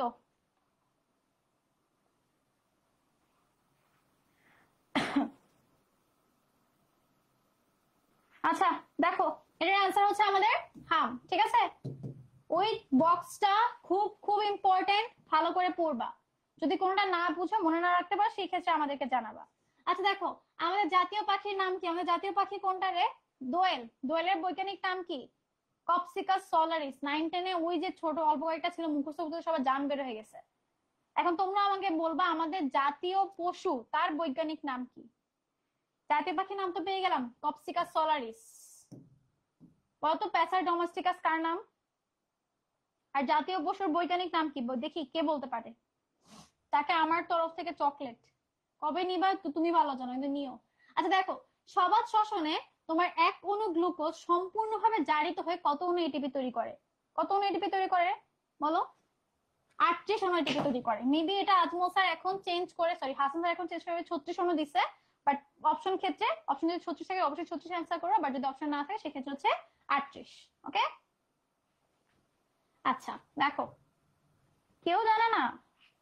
গুড, আসিফ আল সানি ও ফার্স্টে বলেছে প্যান্থেরা টাইগ্রিস, যদি নামটা ভুল হয়েছে। Panthera Tigris, good. আবিহা বললো ভেরি গুড, ভেরি গুড, সাবাস। আচ্ছা, নিচের কোনটা C4 উদ্ভিদ? এটার জন্য হাফিজ ভাই একটা নেমোনি শিখাইছিল, আমি লিখে দিই। ভিক্ষুক ক্রাশ খায়, কার উপরে খায় সেটা ব্যাপার না, খায়। ঠিক আছে, তাহলে ভিক্ষুক দিয়ে হচ্ছে ইক্ষু, ক্রাশের ক্র দিয়ে হচ্ছে ক্র্যাব ঘাস, আর স দিয়ে হচ্ছে সরগাম। ঠিক আছে, আচ্ছা তাহলে আমার কোনটা C4 উদ্ভিদ হবে? তোমার ইক্ষু।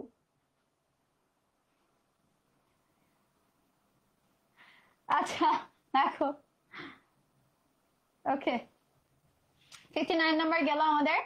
60 নাম্বারে যাই, কোনটা উভলিঙ্গ পুষ্প? উভলিঙ্গ মানে কি? যার মধ্যে তোমার পুংস্তবক এবং স্ত্রীস্তবক দুইটাই পাচ্ছ। দেখবা আমাদের এইচএসসি ল্যাব গুলাতে নর্মালি আমরা একটা ফুল দিয়ে কমনলি সবাইকে মানে তোমাকে প্র্যাকটিক্যাল আঁকাচ্ছে, ওইটা দিয়ে প্র্যাকটিক্যাল করছে হচ্ছে জবা ফুল, সেকেন্ড হচ্ছে তোমার ধুতুরা ফুল। ঠিক আছে, এই দুইটা ফুলের মধ্যে সবগুলা স্তবক মোটামুটি উপস্থিত থাকে। নর্মালি জবা ফুলটা কমনলি ইউজ, তাহলে আমার উভলিঙ্গ ফুল কোনটা? জবা। নগ্নবীজি আবৃতবীজিত উদ্ভিদের প্রত্যেকটার এক্সাম্পল খুব ইম্পর্টেন্ট আমার কাছে, প্রত্যেকটার জন্য নেমোনিক আছে, যদি আপনার লাগে আমাকে জানাবেন, ঠিক আছে, গ্রুপের মধ্যে। হ্যাঁ, 60 এর আনসার হচ্ছে ডি। এরপরে দেখো আমরা 61-এ যাই। উদ্ভিদের কাণ্ডের পরিধি বৃদ্ধির জন্য কোন টিস্যু দায়ী? দেখো জাইলেম ফ্লোয়েমের কাছে ওরা হচ্ছে পরিবহন টিস্যু। ও খাবারকে একজন উপরে কষ্ট করে নিয়ে নিয়ে উঠতেছে, জাইলেম কষ্ট করে নিয়ে নিয়ে উঠে, ফ্লোয়েম ওর পুরা শরীরের মধ্যে খাবার বা তোমার খাদ্য রসটাকে, পানিটা নিয়ে, খনিজ লবণ সবকিছুকে প্রবাহিত করে। আর কর্টেক্স একটা অংশ, তাই না? তাহলে উদ্ভিদের কাণ্ডের পরিধি বৃদ্ধির জন্য কোন টিস্যু দায়ী হবে? সেটা হচ্ছে তোমার ক্যাম্বিয়াম। ক্যাম্বিয়াম মাঝখানে ঢুকে ঢুকে সে কাণ্ডের পরিধিটাকে বাড়াচ্ছে। ঠিক আছে, 61 আনসার হচ্ছে বি। ওকে, এখন আমাদেরকে 62 নাম্বার।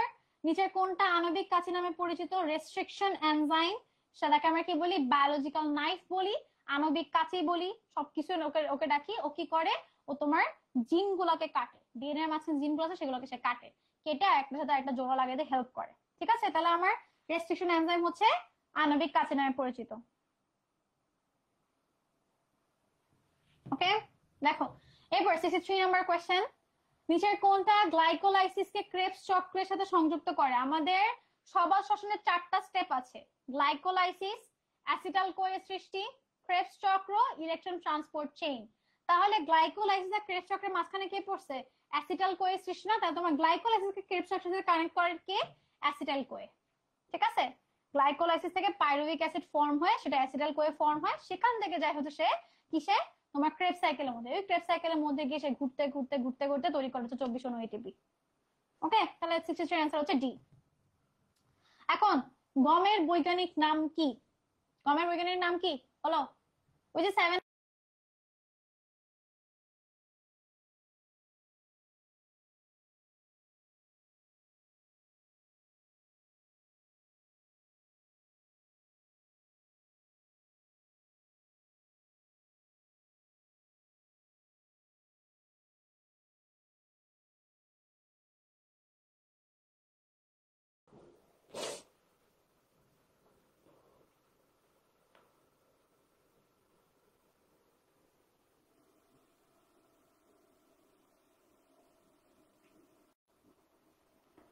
হয়েছে না?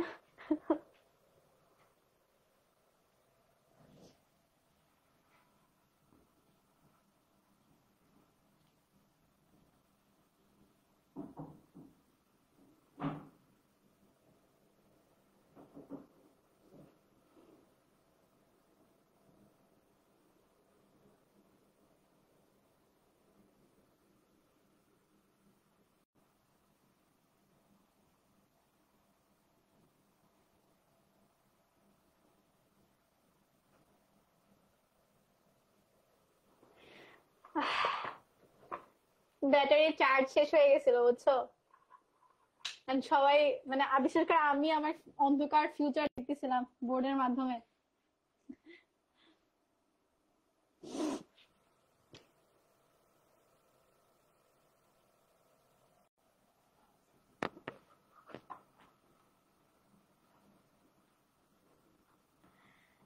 আচ্ছা সবাই জয়েন করুক, ক্লাসের মাঝখানে একটা ইয়া পড়লে দেখো জোফিডি নাম্বারটা মুখস্থ। ট্রিটিসাম ম্যাস্টিভাম, বাম্বুসা বাম্বুস কার নাম? বাঁশের নাম, তাই না? বলো। অরাইল স্যাটিভা সবাই জানি, ধান। জিয়ামেইস কিসের নাম? ওকে, জিকে পার্টে আসুক তখন বলবো না জিকে নিয়ে কথা, ঠিক আছে?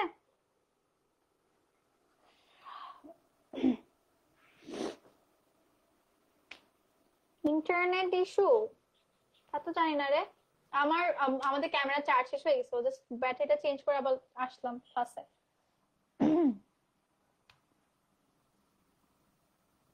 হ্যাঁ,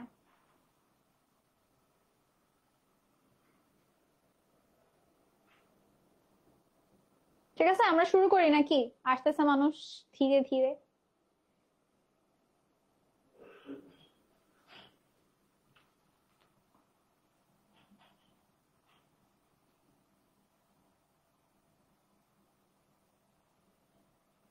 যাক, নুসাইফা একদম বোরিং লাগতেছে না? Very good. আচ্ছা দেখো, আমরা আগাই, হ্যাঁ, নাহলে আমরা শেষ করতে পারবো না। যারা পরে মিস করেছে তারা পরে এসে দেখে নিবে না বাকিটুকু, আমরা শেষ করতে পারবো না হলে। দেখো, উদ্ভিদের মূলে কোন ধরনের ভাস্কুলার বান্ডেল পাওয়া যায় বলো তো? উদ্ভিদের মূল, আমি মনে রাখতাম মূল হচ্ছে গোল, গোল থেকে মনে রাখতাম হচ্ছে অরিও।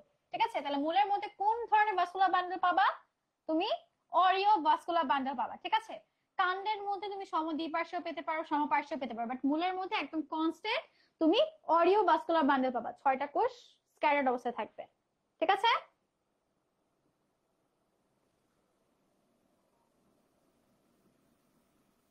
ঠিক আছে, ওকে। দেখো, এরপরে আমরা যাই 66 নাম্বার কোয়েশ্চেনে। উদ্ভিদের শোষিত পানি কত শতাংশ তোমার প্রস্রবণের মাধ্যমে শরীর থেকে বের হয়েছে? উদ্ভিদ যে পানি গ্রহণ করে তার মাত্র 1% সে তার কাজে লাগাইতে পারে, বাকি 99% সে কি করে? শরীর থেকে বের করে দেয়। এটাকে মনে রাখবা হচ্ছে কিভাবে, যে কিছু মানুষ থাকে না আজাইরা মানুষের উপর পজিটিভ এনার্জি নষ্ট করে। কিছু ধরো তোমার টাইম, এনার্জি, তোমার মুড সবকিছু কিছু আজাইরা মানুষের প্রতি ওয়েস্ট করতেছো, ওইরকম আর কি ব্যাপারটা, বুঝছো? প্রশোধনের ক্ষেত্রে সে 100% পানি নিয়ে নেয়, কিন্তু মাত্র 1% ইউজ করে, বাকি 99% সে শরীর থেকে বের করে দিচ্ছে, ঠিক আছে? হ্যাঁ, ওকে। দেখো, এরপরে আমরা সামনে যাই 67 নাম্বার কোয়েশ্চেনের মধ্যে। সালো সংশ্লেষণে আলোর উপস্থিতি। দেখো, আলোকে আমরা সায়েন্সের ভাষায় নামে রাখি হচ্ছে ফোটো, ঠিক আছে? আলোকে আমরা কি ডাকি? ফোটো। যেরকম ধরো তুমি এই যে সালোক সংশ্লেষণ, ফটোসিনথেসিস, ঠিক আছে? আলোর সাপেক্ষে তুমি কিছু একটা সংশ্লেষণ বা সিনথেসিস করছো, যে নাম হচ্ছে ফটোসিনথেসিস। তাহলে দেখো, তুমি আলোর উপস্থিতিতে পানিকে ভাঙছো, ভাঙার একটা নাম কি?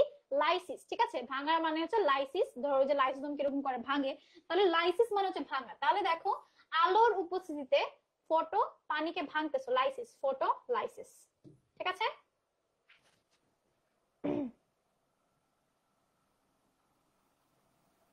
হ্যাঁ সায়েম, তোমার কমেন্টটা আমার কাছে খুব ভালো লেগেছে। মানে কিছু মানুষ থাকবে তোমাকে ইন্টারনেটে বুলি করবে, অনেক ধরনের আজে বাজে কমেন্ট করবে, সবারটা কানে নিলে সামনে আগানো যাবে না, বুঝছো? যতটুকু মানুষকে ইগনোর করবা, নিজের মতো করে থাকবা, নিজে পড়বা, সেটাই বেটার।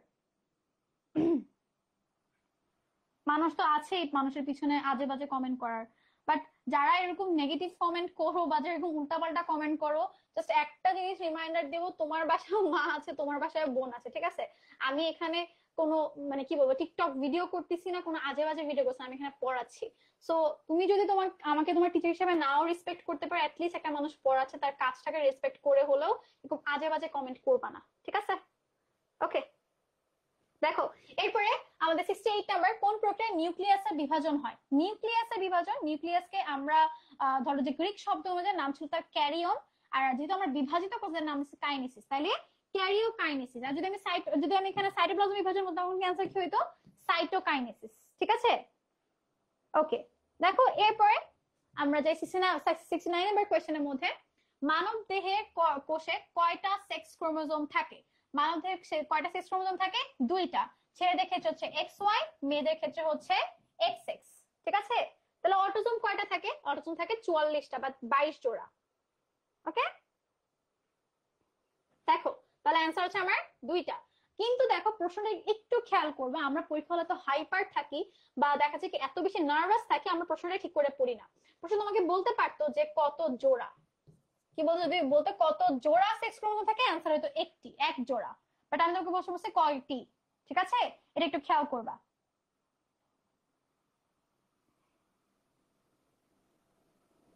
ওকে, দেখো পরীক্ষার হলে আর বাসায় বসে ফ্যানের নিচে বসে সব কোশ্চেনই সহজ লাগে, এটা হচ্ছে কথা। এই যে দেখো একটু আগে আমি বলে আসছিলাম যে একটা প্রশ্ন, যে কোন কোন কোষগুলো বিভাজিত হয় না, আমাদের নিউরন গুলো বিভাজিত হয় না, আরবিসি সেল বিভাজিত হয় না, মাসল টিস্যু গুলো বিভাজিত হয় না। ঠিক আছে, তাহলে আমার কোন কোষ বিভাজিত হচ্ছে না? আরবিসি। এটা নিয়ে একটু আগে ডিটেলসে বলে এসেছি। ওকে, দেখো এরপর কোশ্চেন আমাদের 71 নাম্বার, নিচের কোনটা পয়সি গোত্রের অন্তর্ভুক্ত নয়? আচ্ছা, ওই যে একটু আগে যেটা বললাম, যখন পয়সি গোত্র পড়বা, পয়সির আন্ডারে কারা কারা পড়ে, এই যে বাঁশ, তোমার ভুট্টা, গম, তারপর ধান, এই প্রত্যেকটা বৈজ্ঞানিক নাম সহ নামগুলো মুখস্থ করে ফেলবা। যে কোনো একটার সবগুলা উপাদান মুখস্থ করবা, যে ওটার মধ্যে কে কে পড়ে, এই গোত্রের মধ্যে কারা কারা আছে। আর বাকিটার গোত্রের নাম মুখস্থ, মানে গোত্রের মধ্যে কারা কারা পড়ে সেটা মুখস্থ না করলেও অ্যাটলিস্ট কি মুখস্থ করা, বৈজ্ঞানিক নামগুলো। ধরো আমি করেছিলাম হচ্ছে পয়েসির সবগুলা, পয়েসির মধ্যে কারা কারা পড়ে, ঘাস বাস যা যা সবকিছু মুখস্থ করেছিলাম, এবং সেই সাথে বৈজ্ঞানিক নাম, এবং মালবেসি ক্ষেত্রে শুধুমাত্র বৈজ্ঞানিক নাম। তাহলে দেখো পয়েসির মধ্যে কারা কারা পড়ে, তোমার ভুট্টা, আখ, গম, প্রত্যেকটা তোমার কার আন্ডারে পড়ে, পয়েসির আন্ডারে পড়ে। একমাত্র ঢেঁড়স, যেই ঢেঁড়স তুমি হয়তো ওখানে পাবা যে ডায়াবেটিস রোগের জন্য একটা উত্তম খাবার, এই ঢেঁড়স হচ্ছে তোমার মালবেসি গোত্রে। ঠিক আছে, আচ্ছা তাহলে 71 এর আনসার কি? তাহলে আনসার হচ্ছে ডি। দেখো এরপরের কোয়েশ্চেন, 72 নাম্বার কোয়েশ্চেন, নিচের কোন হরমোন রক্তে সোডিয়াম এবং পটাশিয়ামের সমতা রক্ষা করে? মোটামুটি সে কি করে, সোডিয়ামকে বাড়ায় এবং পটাশিয়ামকে কমায়। ঠিক আছে, কোন হরমোন? সেটা হচ্ছে আমার অ্যালডোস্টেরন। ওকে, কোন হরমোন? অ্যালডোস্টেরন। বাকি দেখো ইনসুলিনের কাজ কি? ইনসুলিন তোমার শরীরের মধ্যে তোমার ব্লাডে গ্লুকোজটাকে কমাচ্ছে। ঠিক আছে, ওর কাজে তুমি খাবার খাইলে ও গ্লুকোজটাকে ধরে কমায় দেয়। আর থাইরক্সিনের কাজ কি? থাইরক্সিন হচ্ছে তোমার শরীরের মধ্যে ক্যালসিয়ামকে কমাবে। ঠিক আছে, নরমাল ক্যালসিয়ামকে বাড়ায়, কিছু হচ্ছে ক্যালসিয়ামকে কমায়, তাহলে ওর কাজ শুধুমাত্র ক্যালসিয়ামের সাথে। আর অ্যাড্রেনালিন, এই অ্যাড্রেনালিন হচ্ছে তোমার ওই ক্যালসিয়াম বা বিভিন্ন ধরনের গ্রোথ হরমোন, এগুলার সব কন্ট্রোল করে সে। ঠিক আছে, আচ্ছা তাহলে আমার অ্যান্সার হচ্ছে অ্যালডোস্টেরন। দেখো এরপর 73 নাম্বার কোয়েশ্চেন, নিচের কোন কণিকাটি স্মৃতিকোষ, তোমার স্মৃতিকোষ মেমোরি সেল দুইটা জিনিস তৈরি করতে পারে? একটা হচ্ছে তোমার টি লিম্ফোসাইট, একটা হচ্ছে বি লিম্ফোসাইট। এই মেমোরি সেল গুলোর কাজ কি? এই মেমোরি সেল গুলো হচ্ছে, ধরো তুমি একটা সময় করোনায় আক্রান্ত হয়েছো, তো তোমার করোনায় আক্রান্তের সময় যেই যে সিমটম ছিল, করোনা ভাইরাস তোমার শরীরের মধ্যে যা যা করে গেছে, তোমার ওই বি লিম্ফোসাইট টি লিম্ফোসাইটের মেমোরি সেল গুলো সেগুলো মনে রাখছে। এই মনে রাখার কারণে সে একটা তোমার শরীরের মধ্যে একটা বিল্ড আপ ইমিউনিটি তৈরি করে ফেলছে, যে নেক্সট টাইম যখন করোনা আক্রমণ করতে আসবে, তখন সে ওই ইমিউনিটিতে ধাক্কা দিবে যে ভাই এখন আমি জানি তুমি কই কই যাবা, আমি তোমার বিরুদ্ধে ব্যবস্থা নিয়ে রাখছি। ঠিক আছে, তাহলে আমার কারা কারা মেমোরি সেল তৈরি করে? Lymphocyte, T lymphocyte, B lymphocyte. Okay, আচ্ছা দেখো নরমালি বি লিম্ফোসাইটে বেশি মেমোরি সেল তৈরি করে। আচ্ছা, নিচের কোনটা শরীরের মধ্যে অ্যান্টিবডি তৈরি করে বলো তো? আমার বি লিম্ফোসাইট শরীরের মধ্যে অ্যান্টিবডি তৈরি করে। নিউট্রোফিল কি করে? নিউট্রোফিল ফ্যাগোসাইটোসিস করে, বেসোফিল হেপারিন রিলিজ করে, হিস্টামিন রিলিজ করে, আর অনুচক্রিকা তো আমরা জানি প্লাটিলেট, সে হচ্ছে রক্ত জমাট বাঁধে। একটাই বাকি আছে বি লিম্ফোসাইট, সে হচ্ছে তোমার কি করে? অ্যান্টিবডি তৈরি করে। আর টি লিম্ফোসাইট কি করে? টি লিম্ফোসাইট সে হচ্ছে তোমার হেল্পার টি সেল হিসেবে কাজ করতে পারে, সে তোমার এনকে সেল হিসেবে ডিরেক্ট ধ্বংস করে দিতে পারে, সে দুইভাবে কাজ করতে পারে। ওকে, এরপরে আমরা যাই 75 নাম্বার কোয়েশ্চেনে, আমাদের বায়োলজি লাস্ট কোয়েশ্চেনে, উচ্চ ফলনশীল ধান বি10 কোন পদ্ধতিতে উৎপাদন করা হয়েছে বলো? এগুলো যদি একদম এক্সাম্পলের মুখস্থ জিনিস।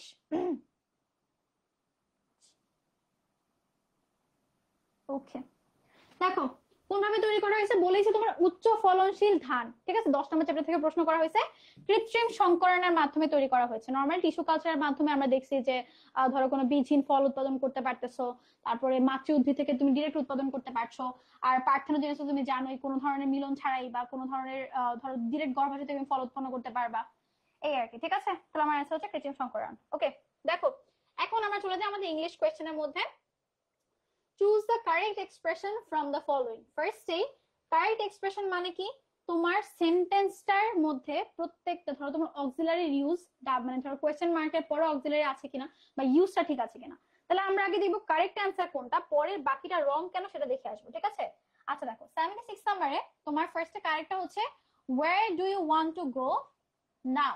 ঠিক আছে, কেন এটা কারেক্ট হয়েছে? কারণ তোমার WH বা তোমার কোয়েশ্চেন দিয়ে তুমি যে ওয়ার্ডটা বুঝাচ্ছো ওয়্যার দিয়ে, এর পরপরই তোমার অক্সিলারি ইউজ হয়েছে। ঠিক আছে, ফার্স্টে তোমার কোশ্চেনের ওয়ার্ডটা, দেন হচ্ছে তোমার WH ওয়ার্ডটা, তারপর হচ্ছে তোমার অক্সিলারি, তারপরে তোমার বাকি সেন্টেন্স। ঠিক আছে, where do you want to go now. এখন ফার্স্টে দেখো কেন হলো না, উইল ইউ টেল মি, এইটা পর্যন্তই ভুল। ঠিক আছে, উইল ইউ, আচ্ছা ঠিক আছে, একটু যদি ঠিকও ধরে নিলাম, যেহেতু তোমার এটাকে মেইন কোশ্চেন ধরতেছে না, এটাই তোমার মেইন কোশ্চেন, সেই ক্ষেত্রে তোমার ভুল আছে। ঠিক আছে, তাহলে এটা কি হইতো ফার্স্টে বলো তো, যেহেতু সেকেন্ডে আছে এই ইটটা আগে হইতো, will you tell me how much it is. ঠিক আছে, ওকে। তাহলে দেখো তোমার সেন্টেন্সের বি নাম্বারটা কেন হলো না, I did not know where are they going. তাহলে দেখো যেহেতু তোমার এটা লাস্টের দিকে আছে বা শেষের দিকে আছে, তোমার এই আরটা এখানে হইতো, ফার্স্টের দিকে হলে আরটা আগে দিলে ঠিক ছিল। ঠিক আছে, তাহলে কি হইতো এটা, I don't know where they are going. কেন ভুল বুঝতে পারছি।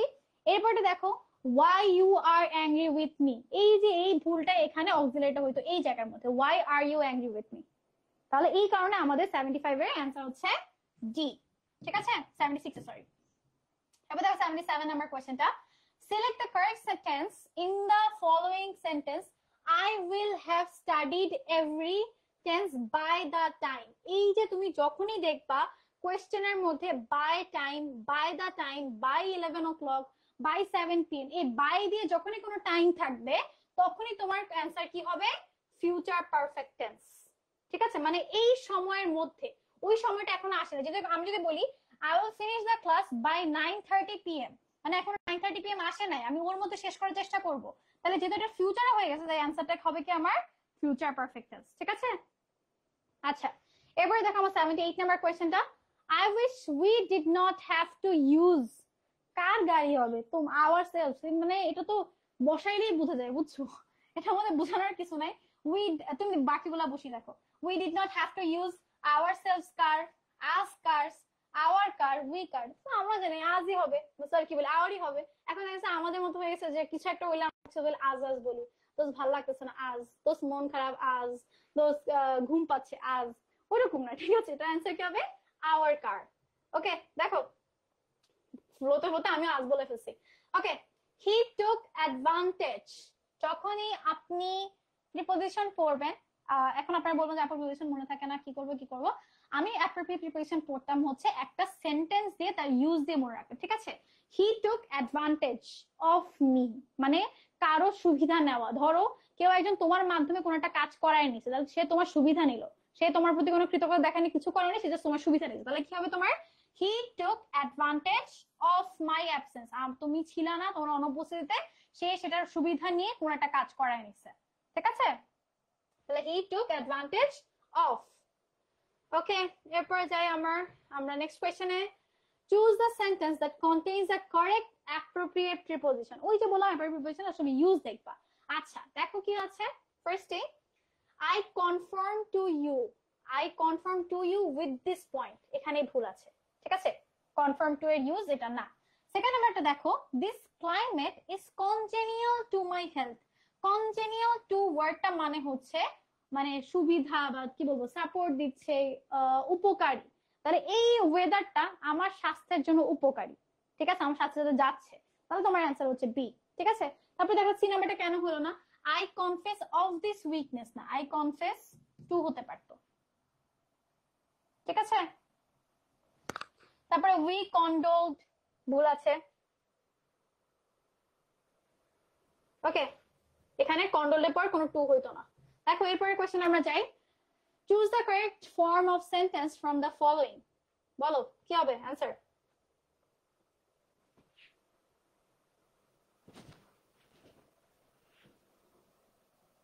আমরা একদম শেষ পর্যায়ে চলে আসছি, বেশি বাকি নেই। ওকে দেখো 81 এর অ্যান্সার হচ্ছে, বলো 81 অ্যান্সার কি, কাকে কে মেনশন দিচ্ছে। আচ্ছা 81 কে বি বলতেছে, 81 এর অ্যান্সার হচ্ছে ডি। এখন আমি আপনাকে বলি কেন বি হচ্ছে না বা কেন এ হচ্ছে না।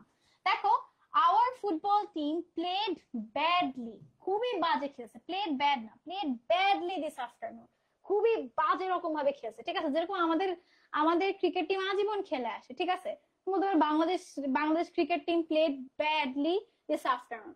এরপরে কারিম ফেল্ট ব্যাডলি না, কারিম ফেল্ট ব্যাড, ও খারাপ লেগেছে, তাহলে কারিম ফেল্ট এখানে আর এল ওয়াই হবে না, ঠিক আছে? এখানে তোমার কোনো অ্যাডভার্ব করতে হবে না। Karim felt bad about the loss. C number, the air in the sewer smelled bad, ঠিক আছে? তাহলে কোনো কিছু যখন একটা কন্টিনিউয়াস ফর্মে চলতেছে বা ধরো একটা খেলা হয়ে গেছে তখন সেটাকে আমরা কি বলি? ব্যাডলি বলি, ঠিক আছে? যেরকম দেখো এই যে এই সেন্টেন্সটা perfect, the medicine does not taste too bad, এখন তুমি ব্যাডলি বলতে পারো না, বুঝছি? ওকে, আশা করি ক্লিয়ার আপনাদের। 82 নাম্বারটা, select the sentence with a suffix that is an adverb, ঠিক আছে? বলো।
অল্প কিছু কোশ্চেন বাকি।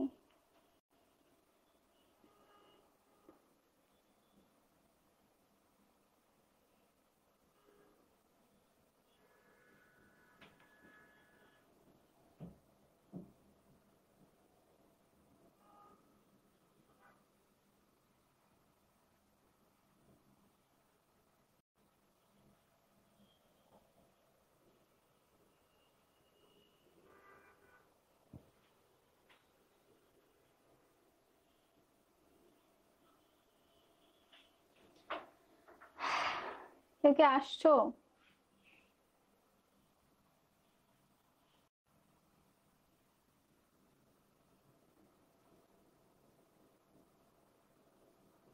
আসলে সবার ফিউচার দেখা যাচ্ছিল, আজকে যে কি হয়েছে বুঝছো, তুফা লেগে গেছে, নেটে ইস্যু করতেছে বারবার। আচ্ছা সবাই একটু দ্রুত জয়েন করে ফেলি, আমরা শেষ করি আমরা দ্রুত। আমি আলহামদুলিল্লাহ ভালো আছি। ওকে, আসলে একটু পর পর আমাদের ফিউচার দেখা যাচ্ছে, তাই না? একটু ব্রেক পাওয়া যায় না। আচ্ছা দেখো, আপু আর যাবো না, শুরু করি আমরা। দেখো কি বলেছে, select the sentence with a suffix that is an adverb, ঠিক আছে? একটা অ্যাডভার্ব দিয়ে তোমার সাফিক্স, অ্যাডভার্ব মানে কি? অ্যাডভার্ব মানে এমন একটা ওয়ার্ড যে তোমার ভার্বকে মডিফাই করতে পারে, অ্যাডজেক্টিভকে মডিফাই করতে। মডিফাই ওয়ার্ডটা মানে কি? সে আরেকটু ইনহ্যান্স করতেছে বা ভার্বের অন্য একটা মানে ভার্বকে আরো কি বলবো উপরে উঠাচ্ছে, আপলিফট করতেছে, বা ভার্বের কিছু একটা মডিফিকেশন দেখাচ্ছে, ঠিক আছে? তাহলে অ্যাডভার্ব ভার্বকে মডিফাই করতে পারে, অ্যাডজেক্টিভকে মডিফাই করতে পারে, অ্যাডভার্ব নিজেই আরেকটা অ্যাডভার্বকে মডিফাই করতে পারে, ঠিক আছে? তাহলে দেখো এখানে আমাদের সি নাম্বার অপশনের মধ্যে হি স্পোক ইংলিশ ফ্লুয়েন্টলি, আমি যদি এই পর্যন্ত বলতাম হি স্পোক ইংলিশ তাও তোমার সেন্টেন্সটা হইতো না, কিন্তু আমি আরেকটা জিনিস অ্যাড করেছি, হি স্পোক ইংলিশ ফ্লুয়েন্টলি, মানে ও ইংলিশটা ফ্লুয়েন্টলি বলে। তাহলে দেখো এটা আমার একটা অ্যাডভার্ব। তাহলে দেখো ফার্স্টে আমার ওয়ার্ডটা ছিল ফ্লুয়েন্ট, ফ্লুয়েন্ট ওয়ার্ড সাথে আমি একটা এল ওয়াই যোগ করছি, যোগ করে বানাইছি ফ্লুয়েন্টলি। তাহলে এই যে এল ওয়াইটা হচ্ছে আমার সাফিক্স, তাই না? এল ওয়ার্ডটা হচ্ছে আমার সাফিক্স, আর ফ্লুয়েন্টলি দিয়ে আমি একটা অ্যাডভার্ব ইউজ করেছি। তাহলে দেখো আমার অ্যান্সার হচ্ছে সি, ঠিক আছে? বাকিগুলা কিন্তু মিলে না, তাই না? Thank you again and again আসার জন্য। শাহজিদ আজকে ফার্স্ট ক্লাস করতেছো, জানাও কেমন লাগতেছে। যদিও 25 বাজের জন্য এখনই বোঝা যায় এগুলো, তোমরা তো এখন মোটামুটি সিলেবাসের শেষ পর্যায়ে আসো। আচ্ছা দেখো, choose the correct synonym for the word cheerful. দেখো সিনোনিম অ্যান্টোনিম এবার যদিও একটাও আসেনি, বাট ডেন্টালে যে আসবে এর কোনো গ্যারান্টি কেউ দিতে পারে না। তাহলে ফার্স্টে একটা কারেক্ট সিনোনিম খুঁজবো আমরা। চিয়ারফুল মানে কি? হাসি খুশি, আমার মতো যারা আজীবন হাসতে থাকে, খুশি খুশি থাকে, হাসি খুশি থাকে। তাহলে দেখো ফার্স্টে কি বলছে, ডাল মানে মন খারাপ করেছে, বিষণ্ণ, তাহলে এটা আমার হচ্ছে না। অ্যাপ্যাথিক, অ্যাপ্যাথেটিক মানে হচ্ছে এরকম হতাশ বা তার মধ্যে তার উদাসীন, তার কিছুতে কিছু যায় আসে না, তাহলে আমার বি নাম্বার অ্যান্সার হবে না। এরপর ডি নাম্বার দেখো, মিজারেবল, একদম জঘন্য অবস্থা।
শুরু হয়েছে। আচ্ছা, আজকে কার নজর লাগছে বলো? বারবার করে মানে নেট ইস্যুর কারণে কি যেন ক্লাস অফ হয়ে যাচ্ছে। আসলে আমি মানে নর্মালি দেখা যায় কি বুঝছো, আমার জিকে ক্লাসের মধ্যে আমি যখনই বঙ্গবন্ধু বা শেখ হাসিনা কিছু একটা উল্টা পাল্টা করি তখনই এরকম ক্যামেরা অফ হয়ে যায়। বাট আজকে কিছু না বলা সত্ত্বেও কেন হচ্ছে বুঝতেছি না। শত্রুতা, কেউ যে নজর দিয়ে গেছে। থ্যাংক ইউ মাইশা, যতবার যাবে ততবার আসবো। আচ্ছা আচ্ছা, ঠিক আছে ঠিক আছে। আচ্ছা দেখো, এরপরে চুজ দ্য কারেক্ট সিনোনিম। তাহলে আমরা এটা পাইছি, এর আনসার হচ্ছে বুয়েট, এটা মানে হচ্ছে চেয়ারফুল। দেখো, which of the following is a correct example of demonstrative pronoun? আমরা গত ক্লাসে ডেমনস্ট্রেটিভ প্রোনাউন দিয়ে আমি বলেছিলাম যে যখন তুমি একটা জিনিস ধরো পয়েন্ট আউট করে বলছো, this is my car, this is my code, this is my pen, this is my Faria আপু, ঠিক আছে, তখন আমি সেটাকে কি বলবো? ডেমনস্ট্রেটিভ প্রোনাউন বলবো, ঠিক আছে? তাহলে দেখো আমার অ্যান্সার কি হবে বলো? এই যে, বলো, তোমরা বলো এখন।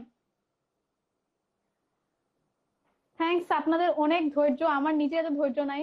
আপনাদের অনেক অনেক ধন্যবাদ এত ধৈর্যের জন্য। তাহলে আমার 84 নাম্বার অ্যান্সার কি হবে? 84 নাম্বার অ্যান্সার হবে এ, ঠিক আছে? দ্রুত আবার ক্লাস অফ হয়ে যাওয়ার আগে আমরা দ্রুত শেষ করি।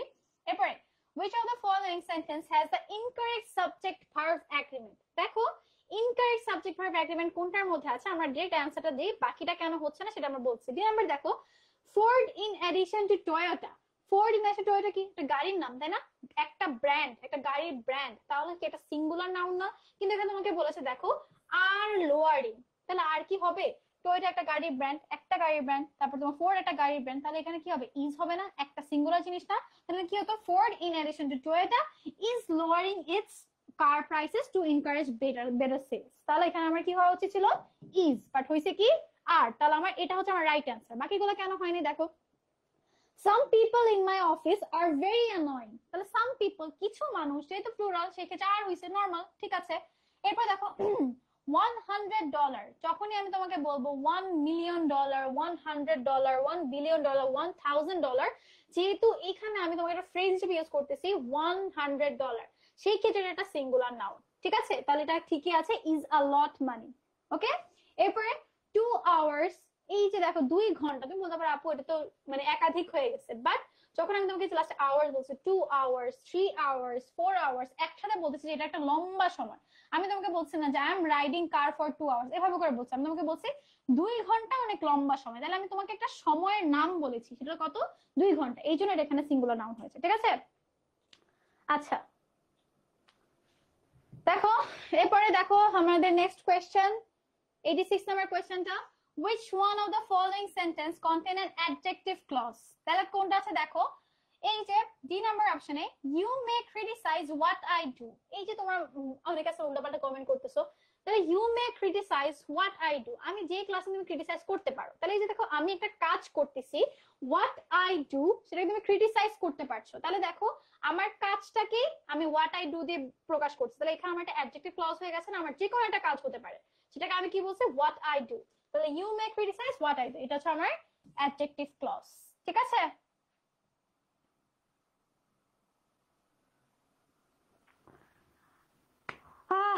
দেখো, আমি জানি না এখানে কারা কারা আছো, but for your kind information, আমাদের মডারেটর আমাদের কমেন্টস গুলো চেক করে, যদি কেউ একজন খুব উল্টাপাল্টা কমেন্ট করে বা কোনো ধরনের নেগেটিভ কমেন্ট করে, তাকে একদম ইনস্ট্যান্ট পেজ থেকে ব্লক দেওয়া হয়। নট অনলি পেজ, পুরো গ্রুপ থেকে ব্লক করে দেওয়া হয়, ফর ইউর কাইন্ড ইনফরমেশন, ঠিক আছে? সো যদি পেজে থাকতে চান, গ্রুপে থাকতে চান, নিজের মর্যাদা নিচে বজায় রাখুন। দেখো, choose the sentence which has the correct place। Question repeat হইছে, বুঝছো? আচ্ছা দেখো, choose the correct word for the blank, they are not accustomed such a lifestyle। তাহলে অ্যাকাস্টমড সাথে কোন প্রিপোজিশন বসে? অ্যাকাস্টমড সাথে হচ্ছে অ্যাকাস্টমড টু, ঠিক আছে? অ্যাকাস্টমড টু হয়, কিছু বলার নাই। সে যাই বলবে সেটা তার ফ্যামিলি শিক্ষা, এখানে আমি আর কি বলবো বলো? আমাদের যা সাথে আছে, কেউ বাজে কমেন্ট করে তাকে গ্রুপ থেকে এবং পেজ থেকে ব্লক করে দেওয়া, এইটুকু। আগে ক্লাস শেষ করি তারপর আস্তে ব্লক করি, কি বলো? আচ্ছা দেখো, which of the following is an example of present perfect continuous tense? এর থেকে ইজি প্রশ্ন হয়তো আর হতেই পারে না। দেখো প্রেজেন্ট পারফেক্ট কন্টিনিউয়াস কই আছে? প্রেজেন্ট, তাহলে তোমার প্রেজেন্ট দুইটাই আছে, এ আর ডি আছে। পারফেক্ট কন্টিনিউয়াস কোনটা? Has been crying. তাহলে আমার অ্যান্সার হচ্ছে ডি। একদম easy easy answer. Yes, ignoring. দেখো 19 নম্বর কোশ্চেনে choose the sentence without a personal pronoun. একটা সেন্টেন্স যেখানে কোনো ধরনের পার্সোনাল প্রোনাউন নাই। তোমরা দেখে বলো তো কোনটা হবে অ্যান্সার? 90 একটা না সব দিয়ে অ্যান্সার হয়ে যায়, তাই না? আচ্ছা দেখো, এই যে there was a river in the distance, there কোন ধরনের পার্সোনাল, পার্সোনাল প্রোনাউন মানে কি? He, she, me, myself, herself, himself, এগুলো তোমার পার্সোনাল প্রোনাউন। এই ধরনের কোনো পার্সোনাল প্রোনাউন ছাড়া আমরা একটাই সেন্টেন্স পাচ্ছি, there was a river। তুমি জাস্ট একটা ইন্ডিকেটর বলছো, there, this, that, এগুলো তোমার হচ্ছে ডেমনস্ট্রেটিভ প্রোনাউনের মধ্যে পড়ে। ঠিক আছে, তাহলে আমার অ্যান্সার হচ্ছে ডি। এই দেখো আই সেড শি, এখানে তোমার একটা পার্সোনাল প্রোনাউন আছে। শি টোল, এই যে দেখো শি একটা, আজ একটা, উই একটা, এগুলো সবগুলো পার্সোনাল প্রোনাউনের মধ্যে পড়ে। ঠিক আছে, তাহলে আমার এই জন্য অ্যান্সার হয়নি। ওকে, এরপর দেখো আমরা 91 নাম্বার কোশ্চেন। এখন আমরা চলে জিকে ক্ষেত্রে। আচ্ছা, জিকে ক্ষেত্রে নেক্সট ক্লাস, গত ক্লাসে বলেছিলাম, এই ক্লাসে বলছে যে এই প্রশ্নগুলো তুমি দেখবা মুক্তিযুদ্ধ থেকে মোটামুটি বঙ্গবন্ধু রিলেটেড এবং শেখ হাসিনা রিলেটেড অনেক ইনফরমেশন আসতো, বাট তুমি এবার প্রশ্নের মধ্যে দেখেছো মুক্তিযুদ্ধ থেকে প্রশ্ন এসেছে, কিন্তু মুক্তিযুদ্ধ থেকে ওই দুইজন বাদে বা ওই ফ্যামিলি রিলেটেড কোনো ধরনের ইনফরমেশন আসে নাই, এর বাদ বাকি যত ইনফরমেশন সেগুলো এসেছে। আচ্ছা, এখন কি করবে সেটা হচ্ছে কথা। তুমি বিগত বছরের সবগুলো প্রশ্ন সলভ করবা, not only medical, dental, DU, তোমার বিসিএস এবং যত ধরনের জব কোয়েশ্চেন আছে জিকের জন্য সবগুলো সলভ করবে। ঠিক আছে, তোমার কাছে সিক্রেট সাজেশন দেওয়া আছে, ওর মধ্যে জিকের পার্টটুকু পুরোপুরি কমপ্লিট করবা। আর কথা হচ্ছে যে রিসেন্ট ইনফরমেশনে কি করবে, রিসেন্ট ইনফরমেশন আসলে অনেক পড়ে গিয়েও পারতেও পারো, নাও পারতে পারো। এই ক্ষেত্রে তোমার জোবাইস জিকের একটা রিসেন্ট সাম্প্রতিক একটা বই আছে, সেই বইটা কিনে নিতে পারো যে স্বল্প কয়েকদিনের জন্য। আর যদি মনে হয় যে আপু এই বইটা কিনে এখন শেষ করতে পারবো না, সেই ক্ষেত্রে তুমি মার্কেটে বাজারের মধ্যে 20-30 টাকা দিয়ে সাম্প্রতিকের একটা ইয়া থাকে, সেক্ষেত্রে জানুয়ারি এবং ফেব্রুয়ারি সাম্প্রতিকটা কিনে নিলে সেটা পড়লেই হবে। ঠিক আছে, আচ্ছা এবার দেখো বিশ্ব স্বাস্থ্য সংস্থা কোন তারিখে কোভিড-19 কে বৈশ্বিক মহামারী হিসেবে ঘোষণা করে? তখনকার সময় মাত্র কোভিডটা শেষ হয়েছে, কোভিড শেষ হওয়ার পর দুইটা ব্যাচ চলছে, এরকম একটা অবস্থা। তখন হচ্ছে পরীক্ষাটা হয়েছে, এই জন্য তখন কোভিড থেকে প্রশ্ন এসেছে। তোমার কোভিড থেকে প্রশ্ন নাও আসতে পারে। ঠিক আছে, জাস্ট এই অ্যান্সার গুলো দেখে যাও, বাট তোমার ক্ষেত্রে প্রশ্নটা কমন নাও পড়তে পারে, কারণ কোভিড তখন রিসেন্ট টপিক ছিল। আচ্ছা দেখো 92 নাম্বার কোয়েশ্চেনটা আবার বঙ্গবন্ধু রিলেটেড ইনফরমেশন, এই জন্য তোমার এখন এটা না পড়লেও চলবে। 93 নাম্বার কোয়েশ্চেনটা দেখো, আমি গত ক্লাসে বলেছিলাম যে অনেকেই ভাবে মুক্তিযুদ্ধ মানে বঙ্গবন্ধু, আর বঙ্গবন্ধু ছাড়াও তুমি মুক্তিযুদ্ধের অংশ আছে। এই যে বঙ্গবন্ধু ছাড়া মুক্তিযুদ্ধের অংশ, তোমার নিউ ইয়র্কে ম্যাডিসন স্কয়ারে কনসার্ট ফর বাংলাদেশে বাংলাদেশের জন্য গিয়েছে কে? বলো, বাংলাদেশের জন্য গিয়েছে কে?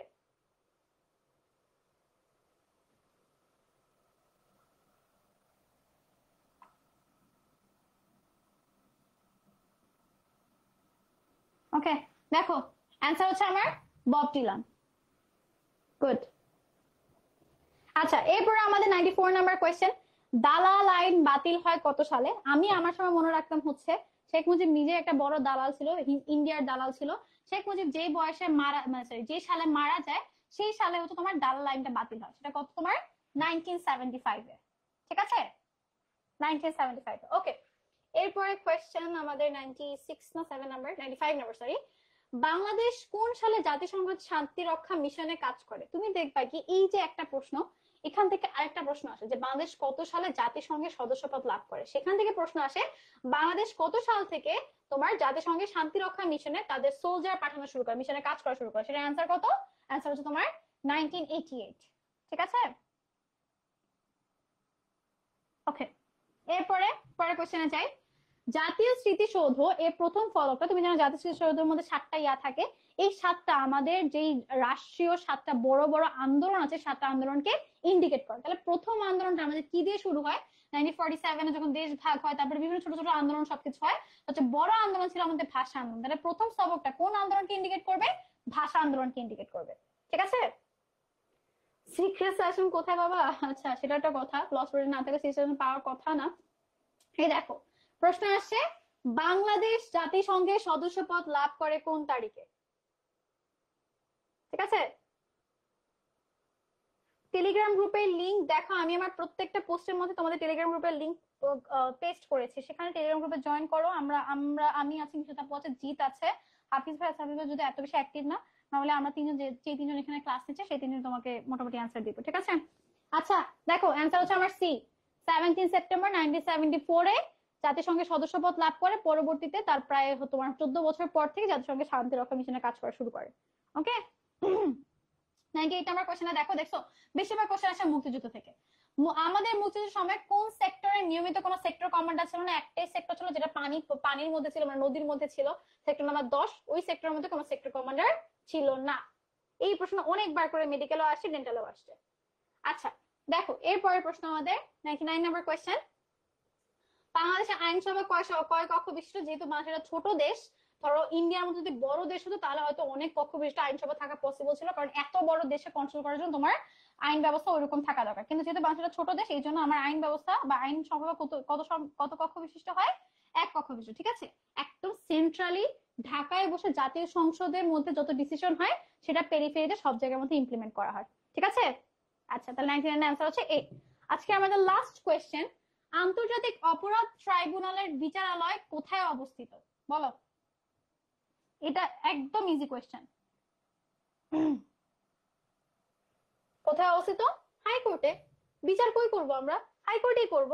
যে তোমার আন্তর্জাতিক অপরাধ ট্রাইব্যুনাল, একদম ইন্টারন্যাশনাল লেভেলের অপরাধ ট্রাইব্যুনাল, সেটা কোথায় করবো? আমরা হাইকোর্টের মধ্যে করব, তাই না? তাহলে 100 এর অ্যান্সার হচ্ছে আমার ডি। ওকে, তাহলে আমাদের ক্লাস একদম শেষ।